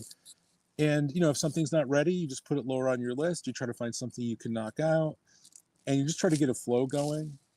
But the bad habits to me are people that are maybe afraid. And I'll say one other thing, and maybe this isn't a bad habit, but this is something that every writer needs to find, is inspiration. And that's in the last 2 years I've noticed this, and I feel like this is the only writing advice is worth giving, I think, is find your inspiration. Because if you're not inspired, you're toast. You're never going to sit down if you're not inspired. And I wrote a movie with a partner last year, and it was a comedy, action comedy. I couldn't wait to get back to the computer to work on it more. I would think about it when I was out because I was inspired, you know, and there's such a difference when you're inspired or if you have to write something, if it feels like homework. If you're not at play at the keyboard, it's going to be very challenging. So get inspired. Try to find the inspiring thing about what you're up to, and that'll help. Oh, that's oof. You just changed somebody's life out there. I'm just telling you right now, I'm inspired. I'm ready to, I want to start writing now. I mean, let's hang up. I got to write. I'm going to ask you a question here that is going to be a little challenging because, it's kind of shooting you as the professor here, but can comedy actually be taught? Or can it only be sharpened, through whatever process? Thank you for that question. I feel like Remember, potential students of yours. So. no, I feel like I go back to that Bob Ross quote, which is talent is an applied interest. And I will say I had some people in my class in the last couple of years that were let's say a retired school teacher who'd never done it but had the passion and had an interest, and by the end of the class they were kind of bouncing around. They were excited. They had a problem at one point with some of the screenwriting software, but I stayed with them after class. We went over it, and now their scripts look great, and they were really proud of that. So I think if they have the right attitude, anybody can do it. If you're willing to learn, if you're willing to be humble and start where you are and just start doing it, of course. I say this all the time. Making it as an artist is making the decision to be an artist. After that, you're always just leveling up. You're always just grinding it out. Well, you're leveling up. I'm trying to do things I've never done. So is somebody that's just starting. So is Spielberg. Everybody's trying to do something they haven't done yet. I remember I did stand up with ASAP and then going out and performing and things. I initially had that thought of like, oh, well, if you're funny, then you can do this. And if you're not funny, you can't do this. But I very quickly learned that there are people that are naturally funny. And then there's the people that can like professionally write funny, right? And they can perform funny. Yes. What do you think is it that really separates that, right? That the funny person from the person who can write funny? Well, I think it's the continued dedication. Not walking away after you get your first rejection or your 10th rejection, not quitting. Somebody who's indefatigable, who will say, I'm just going to keep doing this because it's my passion. Joseph Campbell, one of my favorite writers, says, follow your bliss. And how can you go wrong if you're following your bliss and something that brings you and other people joy? If you're talking about like somebody getting into a professional mode, a lot of that just happens when you're constantly doing the work on whatever level you can do it. So I always tell students, do the work on whatever level you can every day, and you'll always be leveling up. And don't worry about the next thing. Because for me, in a lot of ways, it just kept showing up. So I'd fail at Second City, I'd go to Improv Olympic, and before you know it, somebody's asking you to do a show at some coffee shop, So I say just do the work and don't worry. Don't worry about if you've made it, because I think making it is just making the decision to do it. And now you're on a path, and you start from where you are, and you just keep going. And for me, it's a lot of purpose, because I feel like, especially, I've been alive for 52 years, and I think the world is so dark right now, and I think we need laughter more than anything. So Yes. Teaching makes me very happy, because I know I'm like, oh, well, there's 10 more people that are going to at least try to put more laughter in the world. So if some of them become professional, some of them don't, who cares? We still got more laughter in the world. If they did it for 5 years or 10 or 20, they're all getting an award in my book. Yeah. And man, it's so funny you should say that too, because especially through the work with ASAP, I got to sit in a lot of people going through the comedy writing, improv, stand-up. And I always thought to myself, even if no one goes through this and becomes this, professional comedy successful, it's such a unique way to look at the world. It's such an amazing way to, things that used to drive me nuts. I would go, oh, that's going to make a great joke. Like, oh, that's Right, the premise right there. That's the punchline. And I always tell people, I'm like, do something creative, because a lot of people are just angry. I feel like you don't have a creative outlet. Like that's what you need first and foremost. But especially when it comes to comedy and I don't know, it's the way you look at the world, and everything becomes this puzzle, this Rubik's Cube that you got to figure out and make it good. But I love this conversation so much. Thank you. If someone is watching right now and they more than anything, they want this. They want to break into the industry. They want to follow this passion. What should they be doing this month, right? Not just someday, but right now, what do they do to get themselves started on that path? Yeah, well, again, I want to pick apart your question just a little bit, because Please. You're saying, what can they do to break in? You're already in. You're in. If you've made the decision to be an artist, you're in the industry. You're in the business. Mm. That's it. There's no breaking in. Now it's just leveling up from wherever you are, realistically. So write a few sketches, go out and record some, take a class, put up a show at a coffee shop, put up a show at a theater. That's it. So there's no breaking in. It's not like you're just going to suddenly be on, Paramount's front door. I think you're in the industry already. You've already made it if you've made the decision to be an artist, and now you're just going to try to do things you've never done before. And that's the lifelong path. I love that. So if the only success is, I was on a television show that won an Emmy or something like that, who cares really about if that's your only goal? Like, I think your goal is to become great, to crush the level you're at, which is where you are right now. And there's no shame in being where you are right now if you're at the beginning of your journey. But then just crush this level. Go do some shows, do some open mics. Just get going. Just start doing it. Oh, absolutely. It makes total sense. If the actor comes out and goes, my goal is to win the Oscar. And it's like, sure, maybe book a commercial first. You know what I mean? Like, sure, small sites and level up. You can still want that. You can still have that dream. But I think in the meantime, you do whatever you can do, like what's really within your control. And you could be a creative genius anytime you want. Yeah. But yeah, just take a step from where you are. I think I agree with you there. To your point of not breaking the industry, level up. I love that. You said go out and just shoot something. Go out and write something. Sure. Do you think that social media has helped comedy, or has it made people lazy in I can just throw out whatever? Well, I mean, I don't know if those are the only two options.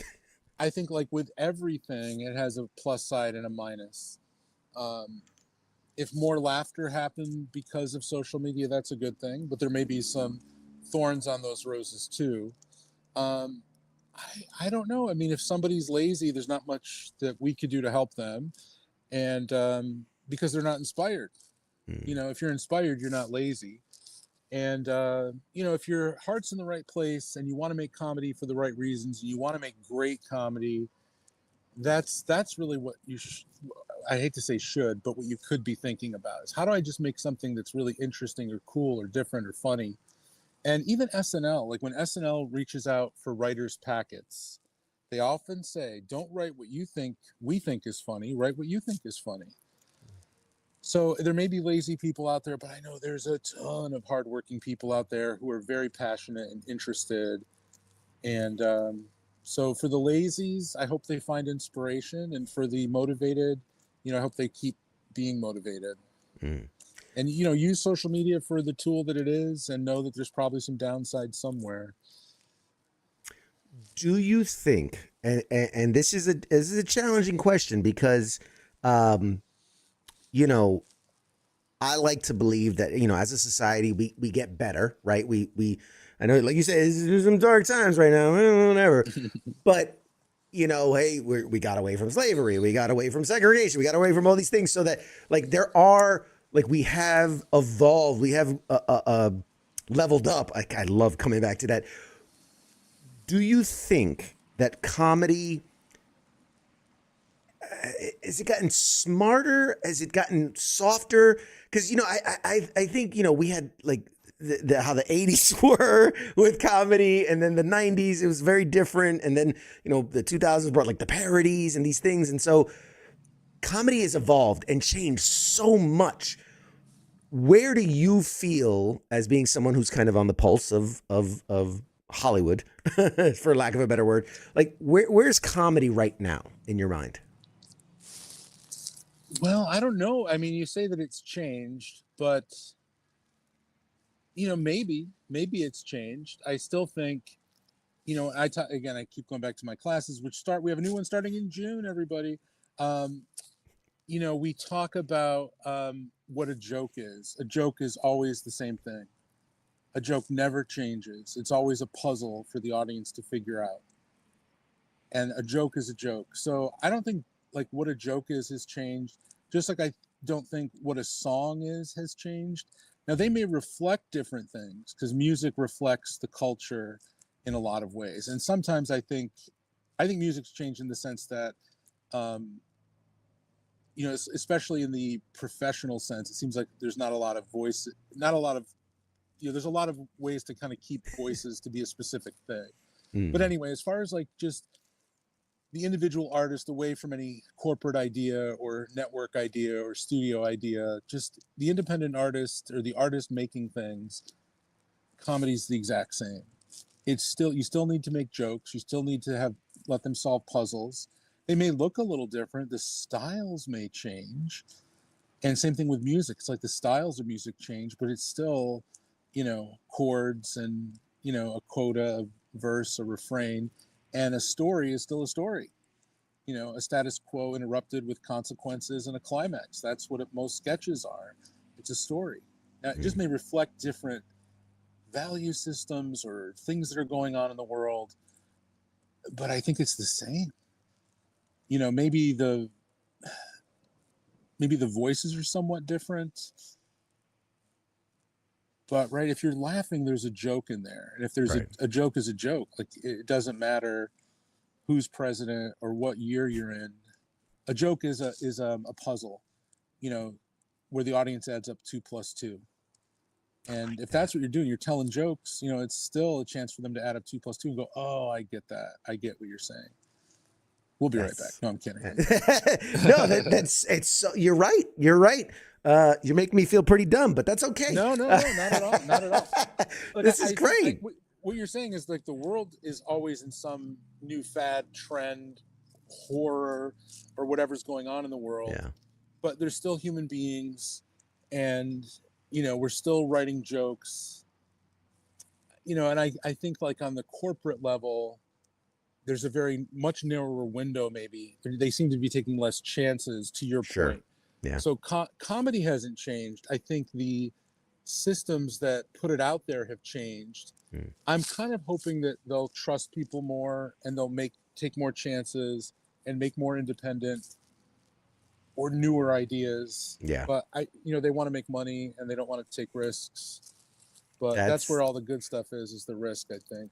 Yeah. I mean, if you never challenge the status quo, you're just you're McDonald's putting out the same hamburger, right? Like you want different flavors, you want different sides and sauces. You gotta mix it up. That's where, I remember the first time I saw a time travel movie and I'm like, holy shit, like that blew my mind. I never thought about that. And then you see or where he's like, oh, the killer was the twin. I've never thought of that, but it's been done a million times. But but it challenges the way you think about these things. And I think that's, for me, comedy has always been so good at yes, it's about getting us to laugh, but sometimes too, putting up a mirror, right? To society, to culture, to mainstream, and pointing out like, yeah, this is pretty silly when you think about it. I mean, Jerry Seinfeld was great. Like, well, it's kind of silly when you're sitting at the waiting room in the doctor's office, and we all just do it because we're told to do it. But he pokes fun at it. let's switch gears real quick because I know we're running short of time, and I definitely don't want to we're hold you good. longer. We're good. I can stick around a little bit. I've got some battery left on my phone. So. God bless you, man. You're such a well of knowledge, and we're touching just the tip of it. We're just touching tips. I can stick around, CQ. No problem. No problem. Oh, you're amazing. You've got film projects in motion, right? Mm-hmm. What kind of stories are kind of like pulling you in right now? Where's the creative juices flowing? Thank you, my friend. Well, I'm in Buffalo, Niagara Falls area right now, and I was here last year for a few months. I saw a ton of locations, met a lot of actors. We raised a little bit of money, not enough to move forward. And I went to Florida. I was very lucky to be in Florida for the winter, and came back here, and everybody I knew in Buffalo was mad at me. Because it's like, oh, welcome back. You missed everything.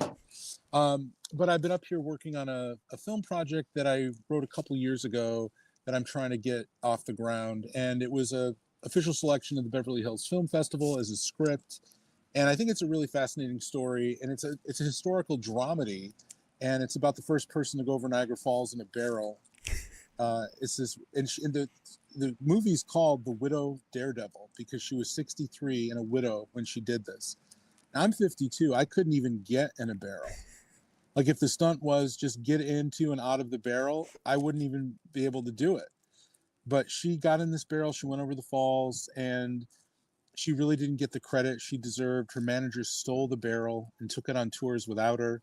10 years later, a man came along and did the same stunt and got all the credit she never did. And I've kind of made it a somewhat historical, somewhat fictitious. And there's another character in there who ends up becoming a suffragist, one of her former students, and kind of stays in contact with her. And we end up following the end of the story to women getting the right to vote, where this girl suffragist was inspired by the Widow Daredevil. So it's a really interesting story. It's very, very cool. And a lot of people in this area have been embracing it. And we might be doing some live stage readings of it. And this is what we were talking about earlier. Just do the work on whatever level you can. Right now, we don't have the money to start shooting the film, but what can I do to move it along? I know Forrest Gump took 9 years to come to the screen. Back to the Future took 5 or 6 years. So it takes time sometimes with film projects. You kind of have to shepherd them. And, we're trying to get actor attachments. I have a couple of other projects that I have in the pipeline, movies. One I wrote with a partner, and it's based on my stand-up comedy. And because in my stand-up, I do a joke where I say, people love to tell me what I look like to them. Recently, someone told me I looked like a sensitive biker. And then I go into it, and I do the biker handlebars and everything. And I'm like, guys, I think it'd be a whole lot more considerate to the other motorists if we all rode single file. So it's about this biker who's a very rough and tumble biker, but he gets into an accident and wakes up as a nice guy. And it's kind of like, Liar, Liar, where he has to pretend to be a bad guy even though he's not. And he has to kind of get his family out of, the biker world amidst this huge drug deal that they're doing. And it's a really funny comedy. That's one that, again, these are very expensive projects. I didn't write, a one location horror movie, which I wish I did. It's not a sketch. Yeah, not a sketch. No, this is definitely, a big Hollywood. It's got car chases and motorcycle chases. It's got everything. So I'm hoping that we can get a studio interested in that, or maybe some actors that, might move the needle. But that's part of now I'm wearing my producer hat, and that's part of being the producer. So I wrote the script, and now I'm trying to get it produced, get it in the pipeline. But as you know, things are a little bit slow in Hollywood, and, hoping we can find a path for some of these projects. So in the meanwhile, I'm also shepherding some film projects and kind of thinking about the next one I want to write. Probably will be a one location movie that you could shoot for $5,000. That's my next one. Hey, that's the way that, was it I think Brie Larson, The Room, right? Where they just shot it and then we're going to shoot in a closet. This whole movie takes place in a closet. Yeah. I saw that. It was very, very compelling. And, make your weakness your strength. We only have one room. Great. It's called The Room. They're in a room. It jumps to mind the Ryan Reynolds one. Where he was in a casket in a coffin. He's buried, and that's the whole movie. It's just him. Oh, I never saw that one. Okay. Oh man, it's claustrophobic. If you're claustrophobic, do not watch the movie. But I was like, man, It's like they spent all their budget on Ryan Reynolds, and they're like, well, fuck it, we'll just put him in a box, and we're gonna film the whole thing in a box. Man, there's so many things. Let's talk a little bit about the corporate piracy, because I know that's a big thing for you, and it's something like, as a pop culture show, and I you know, we try to, like you said, you know, the world's a dark enough place. Like, I don't want to talk about all this, you know, bad stuff and things, but this is something that I did feel like on this show we spoke about. We were behind the writer's strike, the actor's strike. Like, you know, when they said, hey, let's not talk about movies.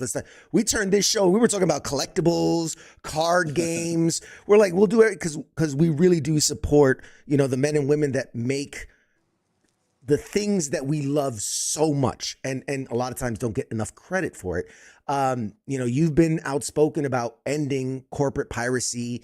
For people that maybe this is the first time they're kind of becoming aware of this, what does that mean? Thank you. Well, we're talking about pirated content on the internet. This can include clips or full shows. And typically when these third-party uploads or pirated uploads go up, let's say to YouTube has an algorithm called Content ID, and they can instantly recognize it, has a digital fingerprint, and they contact the studio and says, hey, somebody uploaded, you know, your clip from this movie or from this show or whatever it is, or a song, and do you want to take it down, or do you want to leave it up and monetize it? More than 90% of the time, the studios are choosing to leave this content up, and that's fine. The problem is the studios are claiming they're not making any money on this. So they're basically lying to the unions, and unfortunately the unions are buying this lie.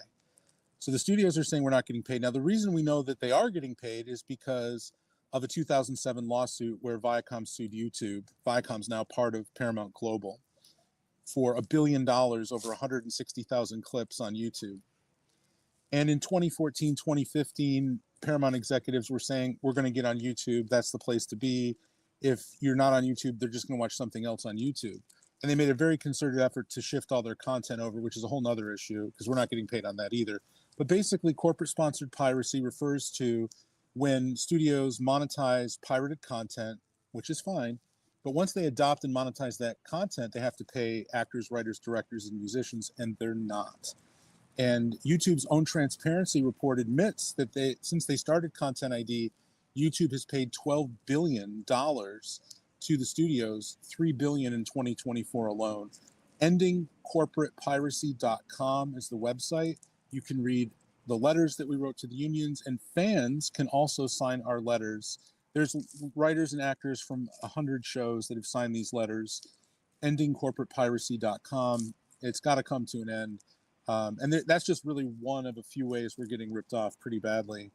But corporate piracy has got to come to an end. It's so true. So obviously we post clips to YouTube and things. Yeah. I do a lot of press stuff. So I think one that jumps to mind, Tony Hale was in a comedy movie called Sketch recently. I'm interviewing the cast. Like, they sent me the assets to use, sure, to put together the thing, and I upload the interview. Copyright strike immediately. You're using so and so's stuff, and so I put in a dispute and I say, hey, they gave it. This is for an interview. I'm promoting the film. And within hours, I get sorry, we've removed the strike. But what that paints a picture is, like you said, the company is seeing it. They're identifying it because they're saying, like, if you leave this content up there, they will take the monetization from it. So it's exactly to your point that, they're getting access to this money. And what, a billion uploads a day on YouTube, some crazy number like that. So it's a lot, yeah.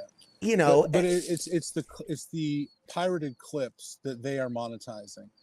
They could take them down and they could say, hey, but there are a lot of them they're leaving up. I would say more than 90% of the time they choose to leave them up. Mm. And you can see it. If you look at, you can go watch Simpsons clips for days, Key and Peele, Saturday Night Live, which I also worked on. I mean, it's endless. And all we want is for them to pay us for any use. That's what the contract says. If there's use, there's got to be payment. And I don't want to obfuscate things because there's so many other issues, but I'll just stick with corporate sponsored piracy for now. Would really appreciate it if folks would visit endingcorporatepiracy.com and read the letters, see who signed them, and fans, like I said, fans can also add their signatures. So thank you for bringing that up. That's Absolutely, cool of me. absolutely. No, we're gonna, and we'll even separate from this, we'll post it up, and we're gonna encourage everybody to go out there, sign, participate, because I thank you. Obviously, you know, I don't want to come up like conspiracy. They control the media, but you're not going to hear that from the mainstream media and things because they're the ones controlling the thing that makes the money. So I believe you may be right. You may be right. I've written a lot of press releases. I haven't gotten a lot of traction. I've talked to a few reporters who talked to me for a little bit and they seem to shy away. But again, with that concerted, I'm coming back. I'm going to come and audition again for Second City. I'm going to come again at this issue. So, talking about what we took away from the early years. They're not going to want to give up their, the share. But as I look at, especially irritates me when I see actors and writers and other people posting like their 1 cent check. And you see a lot of those posts. So I usually try to sneak, if I see one of those posts, I sneak in our website and kind of say, hey, you're being robbed. Please join the fight. So we just need more actors and writers. And the other thing we can leave this topic at this, but I will say everyone's up in arms about the Paramount merger. Mm-hmm. This is the Achilles heel. This issue, among others that, I'm aware of, are a ticking time bomb in their books, and I also sent letters to the FCC. I sent letters to the Department of Justice, Antitrust, and to the California AG and the New York AG, letting them know about these issues and some others that we don't have to get into. But endingcorporatepiracy.com is a big passion of mine lately, last couple of years. No, absolutely. Absolutely. No, we fully stand behind the writers, the actors, the unions, and them. We've talked a lot about it on this show, the AI stuff, right? And it's right now, I mean, it's nowhere near good enough, but like the goal, you can see it. These companies, the goal is like, all right, this will be a lot cheaper to make some robots do it and things. And we don't want that. We want people. We want real flesh and blood people to come up with these things. If, from your perspective, if tomorrow the industry said, hey, Rich, fine, we're listening. What is the first practical fix? What do you think is the first step that needs to be taken to kind of correct a lot of these issues? As far as corporate piracy or corporate AI piracy or any of it. Take your pick. Dealer's pick. Dealer's choice. Oh, well, I mean, as far as AI goes, I'm pretty against it. And like everybody, when it came out, I experimented with it. I put my picture in there and had it, me as a spaceman or something. And I ran for Writers Guild office, and in my statement, I talked about AI, and I said, as long as it's supporting artists, not robbing them.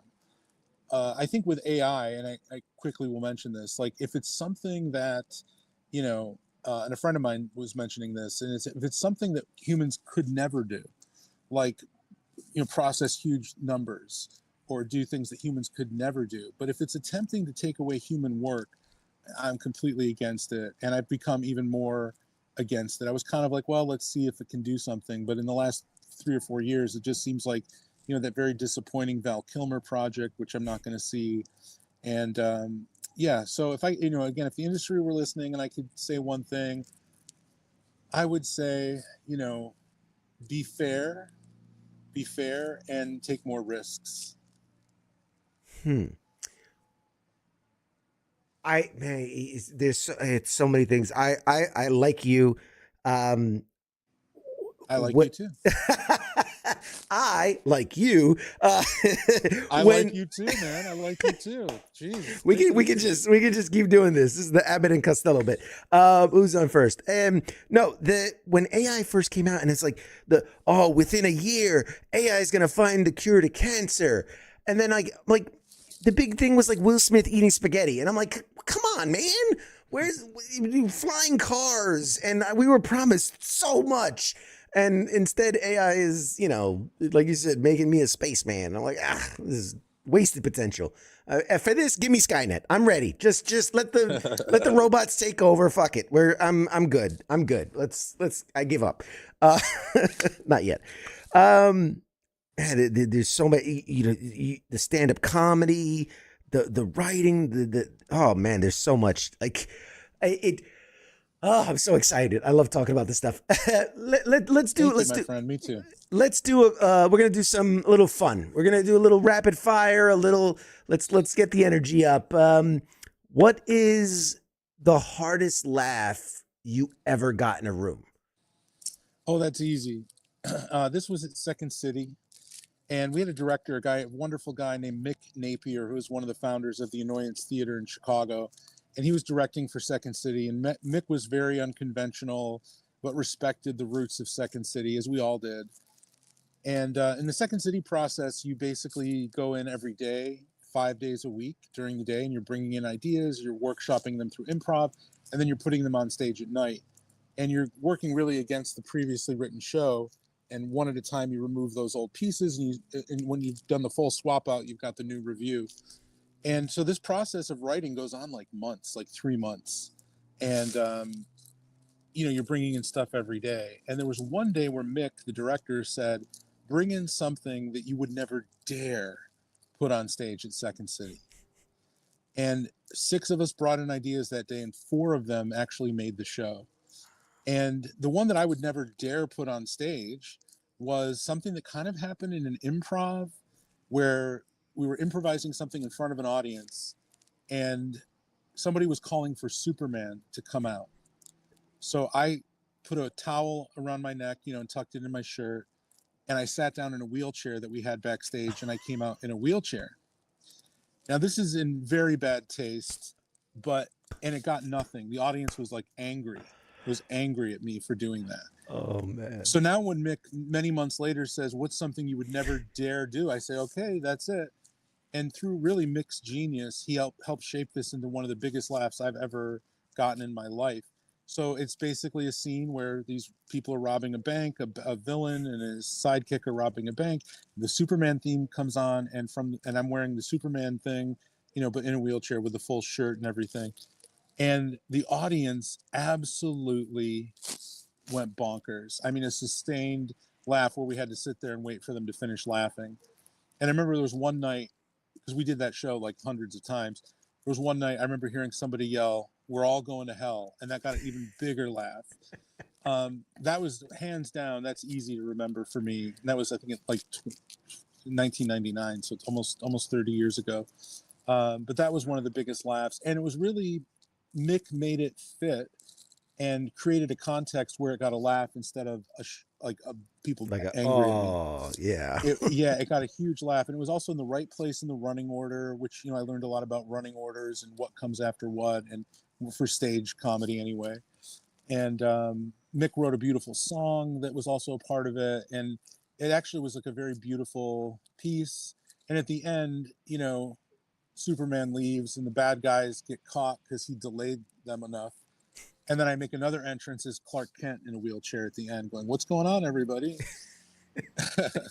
But that was from a Second City show in 1999. So going back a long ways. Well, I mean, your audience is definitely your style of humor is definitely for veterans, because they are dying right now.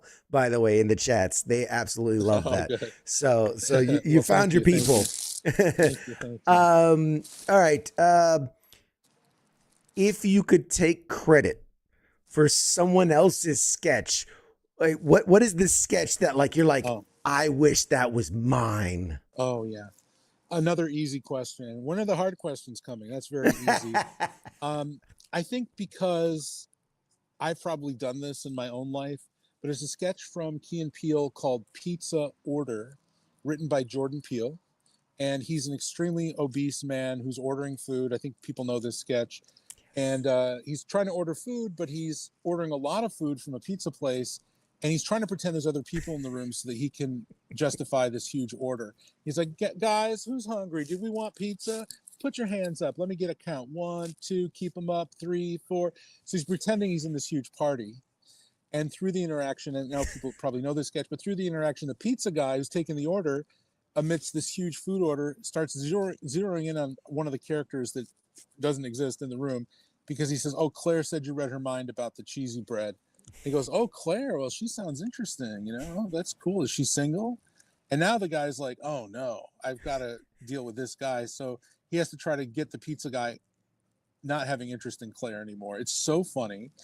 And I show it in my classes all the time as a character sketch. And I was really lucky. I got to write for that character Wendell in another sketch. I think Wendell's third or fourth sketch I got to write. But no, absolutely, that's one of my favorite sketches, probably of all time. Just because it's very brilliant, you know, and it's these little tiny moments. And Key and Peele were so great at like big moments, but also these little tiny, with an eye movement, you knew what they were thinking, and you had all this insight as a viewer, which made it very exciting. So, and Jordan didn't write a ton. I mean, he was one of the head writers, he was one of the producers, but like as far as him like churning out a script, but for the times that he did, all of them were gold. Like he never brought in a turkey. I love that. I love that term. Who is a comedy legend that you'd love to collaborate with? Do they have to be alive? We can. Hey, this is your thing, man. Whatever you want. Well, I think we talked about him earlier, and I think George Carlin comes to mind for sure. As far as like modern folks, you know, and again, this is probably like a generation ago at SNL. I mean, so many of the SNL people are brilliant. I mean, there's so many brilliant people everywhere you look, but like Kate McKinnon, I think is just so funny, and it's just such a relaxed way. I would really love to write something for her, for sure. But we're lucky. I mean, there's tons of hilarious people around, you know, and you know, I guess I think of the ones that really inspired me going back, you know, certainly the Three Stooges, certainly the Marx Brothers, you know, there's all of that. Charlie Chaplin, you know, huge fan. Buster Keaton, Harold Lloyd, like going all the way back. But Oh yeah. all the way through, I mean, just pick anybody from SNL. And I was so lucky to work there. I worked there for 2 years, lasted longer than Larry David. And got to work with some incredible people there. And I was at Second City with Rachel Dratch, so I got to work with her. So there's been some, you know, great people I got to work with over the years. But no, I think modern, yeah, Kate McKinnon's up there. You know, I'm sure I'll think of 10 more after we hang up. Of course. That's why I love to keep you on your toes. What makes you laugh when nobody's watching? Well, people can be watching, I think. As far as, you know, what makes me laugh, I think are just, you know, something where I can kind of just enjoy myself, you know, and you know, because I think about these things all the time, especially when you're teaching, you're always thinking about, because I'm the worst person to go to the movies with, you know, because I'll be sitting there going, that's the end of the second act. And everybody's like, just shut up and watch the movie, you know. So when you're watching comedians do their thing, you know, the ones that make you kind of forget that you're watching a comedian. So what makes me laugh are, you know, and it's just my own chemistry. Where do I just click in with somebody? And it can be comedians. I think Sebastian Maniscalco is hilariously funny, you know, and I could list another dozen comedians. But, you know, comedy that I'll say one thing about Key and Peele. Like when I worked at SNL, almost every sketch was somebody talking to the camera. Hi, I'm the president. Welcome to my address. This is the blank show. Here's my co-host blank. Here's our first guest blank. Hey, we're two dudes in our dorm room doing our webcam show. And a lot of that was because of the cue cards, and it was just easier to have the, you know, and when I got to Key and Peele, it was so much different because now it was like scenes where performers could perform. So I like those kind of scenes. I think You Should Leave is very funny. But there's so much. I mean, just lots and lots. But just something that comes from the heart, you know, something that's, you know, clever, and makes me forget, hopefully, that I'm watching something. Yes, yes, I love that. Let's, as we wind this down, because I really am going to let you go. What do you want people to? But let's promote your social media. Where can people find you? What do you have coming up? All of it. I want to know all of it. I want the people to know all of it. Well, thank you. I got a one-stop shop for you, richtalarico.com. All my social media are there. I'm very active on Truth Social. Just kidding. All my social media are on richtalarico.com. I'm pretty active on Instagram. And richtalarico.com has all my classes that are coming up, including the one we're doing for ASAP in June. And all of my shows. I've been doing some stand-up. I just did 2 stand-up dates here in Buffalo. And I'm going to be doing another one at the end of May for Don't Tell Buffalo, which is that floating comedy show, the Don't Tell shows. But we're doing one in Buffalo at the end of May. And I'm teaching some in-person classes here in Buffalo as well. And I got all kinds of online classes. And I also do writing consulting for writers. And in those sessions, you get my assistant, a guy named James Livingston, who was the writer's assistant on Key Peele and MADtv, which is how we met. And James and I do writing consulting for writers. And yeah, so a lot of teaching, a lot of performing, and a lot of trying to get some of my movies out in the world. I've sold a few over the years, and I want to get one made. So hopefully very soon. Outstanding. Well, we are rooting for you. We are behind you. We will support you. You are a friend of the show forever. And Thank you, my friend. When that movie sees the light of day, you got to promise you'll come back on here. We'll talk all about it. Man, I'm so very grateful for your time and your talent, dude. You are a legend. All my vets out there, go to asap.org. You can sign up for Rich's class. It's free for veterans, for military, for their families. I mean, what an opportunity to learn from the maestro, man. The myth, the legend. We got the link in the chats there too, so people can follow that. I want to give you the last few seconds here to say your fond farewells. And I know you're adoring public. They're out there. They're waiting. They're in line right now for you. So I'll give you the last few seconds here to say goodbye to the audience. Oh, well, thank you very much, CQ, for bringing me on. And everybody at ASAP has been great. So thank you to everybody there. And sincere thanks to our vets for all you do for us. And very grateful to be involved with you guys and look forward to more jams. So thank you, my friend. Thank you. Absolute. Much more to come from Rich. He's not the last you're going to see him. Ladies and gentlemen, we'll have more show for you right after the break. I'm going to go say goodbye to my guest. Stick around for more. All right, shots.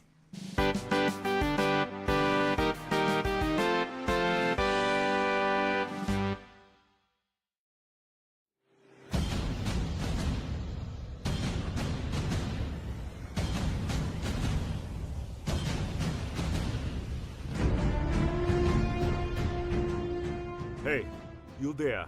Yeah, it is right, you. Let me ask you something, right? Where the hell do you think that you're going? Oh, would you think because the show's going to commercial that means you get to just walk away?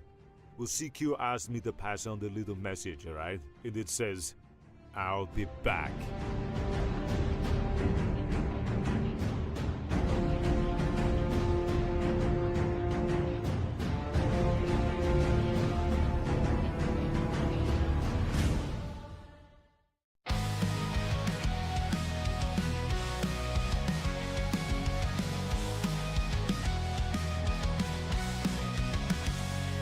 In the shadows of the city bright, where heroes rise and take the fight, there's a voice that breaks the night. It seeks you at the insight. From the comics to the silver screens, talking legends and those crazy scenes, pop culture dreams and hidden themes.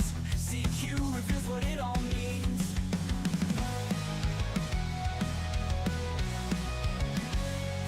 From the comics to the silver screens, talking legends and those crazy scenes, pop culture dreams and hidden themes.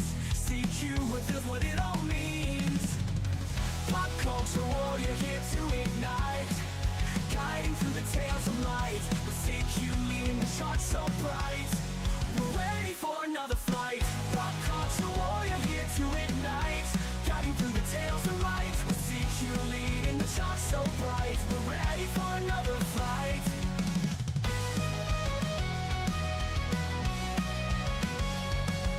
Marvel at the twists and turns.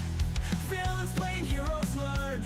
Every episode we'll discern lessons from the past to learn. Games we play and books we read. Secrets wisdom's what we need. Memories that make us bleed. Together we will take the lead.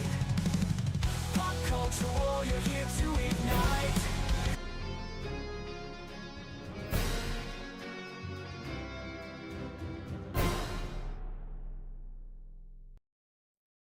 Hey, everybody, welcome back.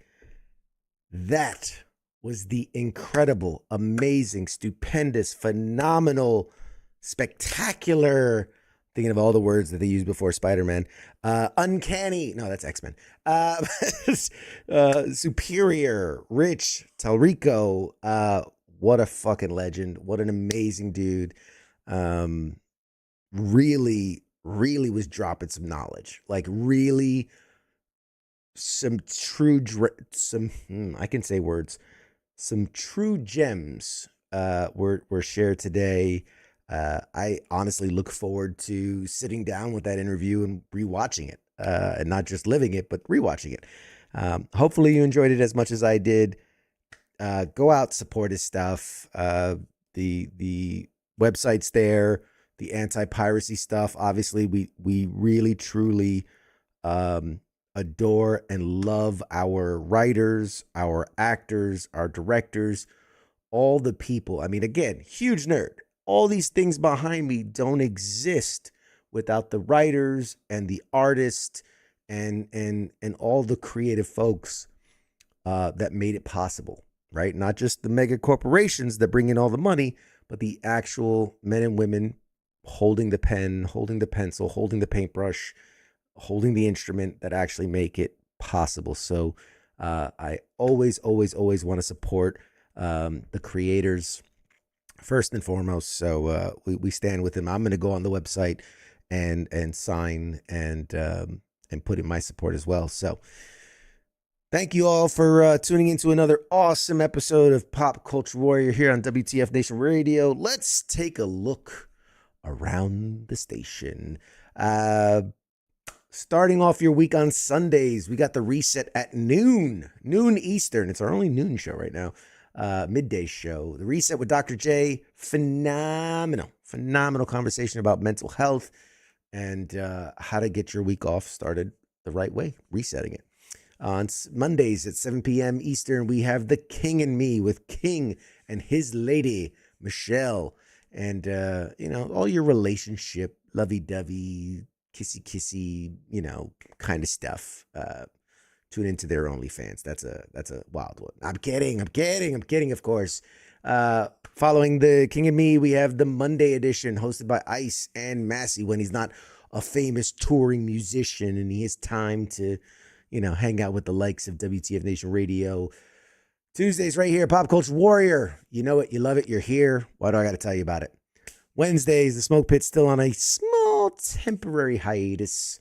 We're going to see if we can resuscitate it, give some life into the Smoke Pit. It's much deservedness. Also, Sports Bar. If you like sports, you Wednesdays, it's Sports Bar. You know this. Thursday, Sergeant's Time with Ice and Spanky. All your military news and what's happening, you know it. Every other Friday is FTX, Friday Night Tabletop Exercise. Last week we played, what was it? March of the Ants. Man, that was a good game. Fuck, it was a good game. Really, really good game. We have some more games that are incoming very, very soon. I think they just sent me a review copy of Catapult Feud. I wonder if it's like Family Feud, but with catapults. We'll see. Tune into FTX, find out. And then Saturdays, weekend co-ops with Nemo, playing all those fun cooperative vidya games, playing all the vidya games, all those things that you do, when you do, how you do, what you do. Shout out to you guys for sticking around watching. Wayne, what's up, man? He says, I'd love to chill out with him. Yeah, man. I mean, I just got to chill out with him, and so did you. You got to chill out with him here, but you mean in person. I get it. Really awesome show. When is Keira Knightley and Kate Beckinsale going to show up? That's a good question. I would love to see them on this show. Let's make that happen. Let's start our own petition. Keira Knightley, Kate Beckinsale on Pop Culture Warrior. There you go. We'll make it happen. We'll do it right here, right now. Let's see. Closing business. If you missed the announcement earlier, just today we locked it in. The interview of Lieutenant Dan himself, Gary Sinise. It is happening. Gary Sinise on Pop Culture Warrior. It is finally happening. Finally, it's happening. So tune in the Tuesday before Memorial Day as we have a special with Gary Sinise. Another one, it's in development. I always hesitate when things aren't like locked in. I hate promising or under delivering. But WTF Nation Radio is teaming up with the Grunt Style Foundation to host a Memorial Day concert in Nashville, Tennessee. Yours truly has been invited to host the festivities. I'm not going to host the facilities. I mean, I might be hosting the facilities as well, but definitely hosting the festivities. There's going to be a party bus brought to you by Upstage Party Bus something. I don't know. There'll be interviews. There'll be musicians. There'll be military influencers. There'll be wild. I mean, it's going to be madness. So is it going to be live? I don't know. I mean, I don't really see how do you live a concert VIP I don't know. It's going to be something. We're going to do something. Something's going to happen. And if you tune in to Pop Culture Warrior and WTF Nation Radio, you'll see. You'll see what it is. At this point, something's going to happen. We also have so much coming up this year between San Diego Comic-Con, the Grand Gathering with Super Show, because our cards are coming out. We are actually going to have, you can actually purchase a CQ, the Specialist Super Show card. If you play Super Show, the card game, members of WTF Nation Radio are going to be appearing in all their glory. There's so many things that I can't talk about yet. I'm trying to think about the things that we can talk about. So yeah, more guests, lots more guests, some creators, some comic people, some actors. Yes, I think that's all we can say for now. But stay tuned. Lots more to come. Thank you guys for tuning in. As always, appreciate y'all. Y'all have a good week. We'll see you next time. Pop Culture War, WTF Nation Radio. Shots.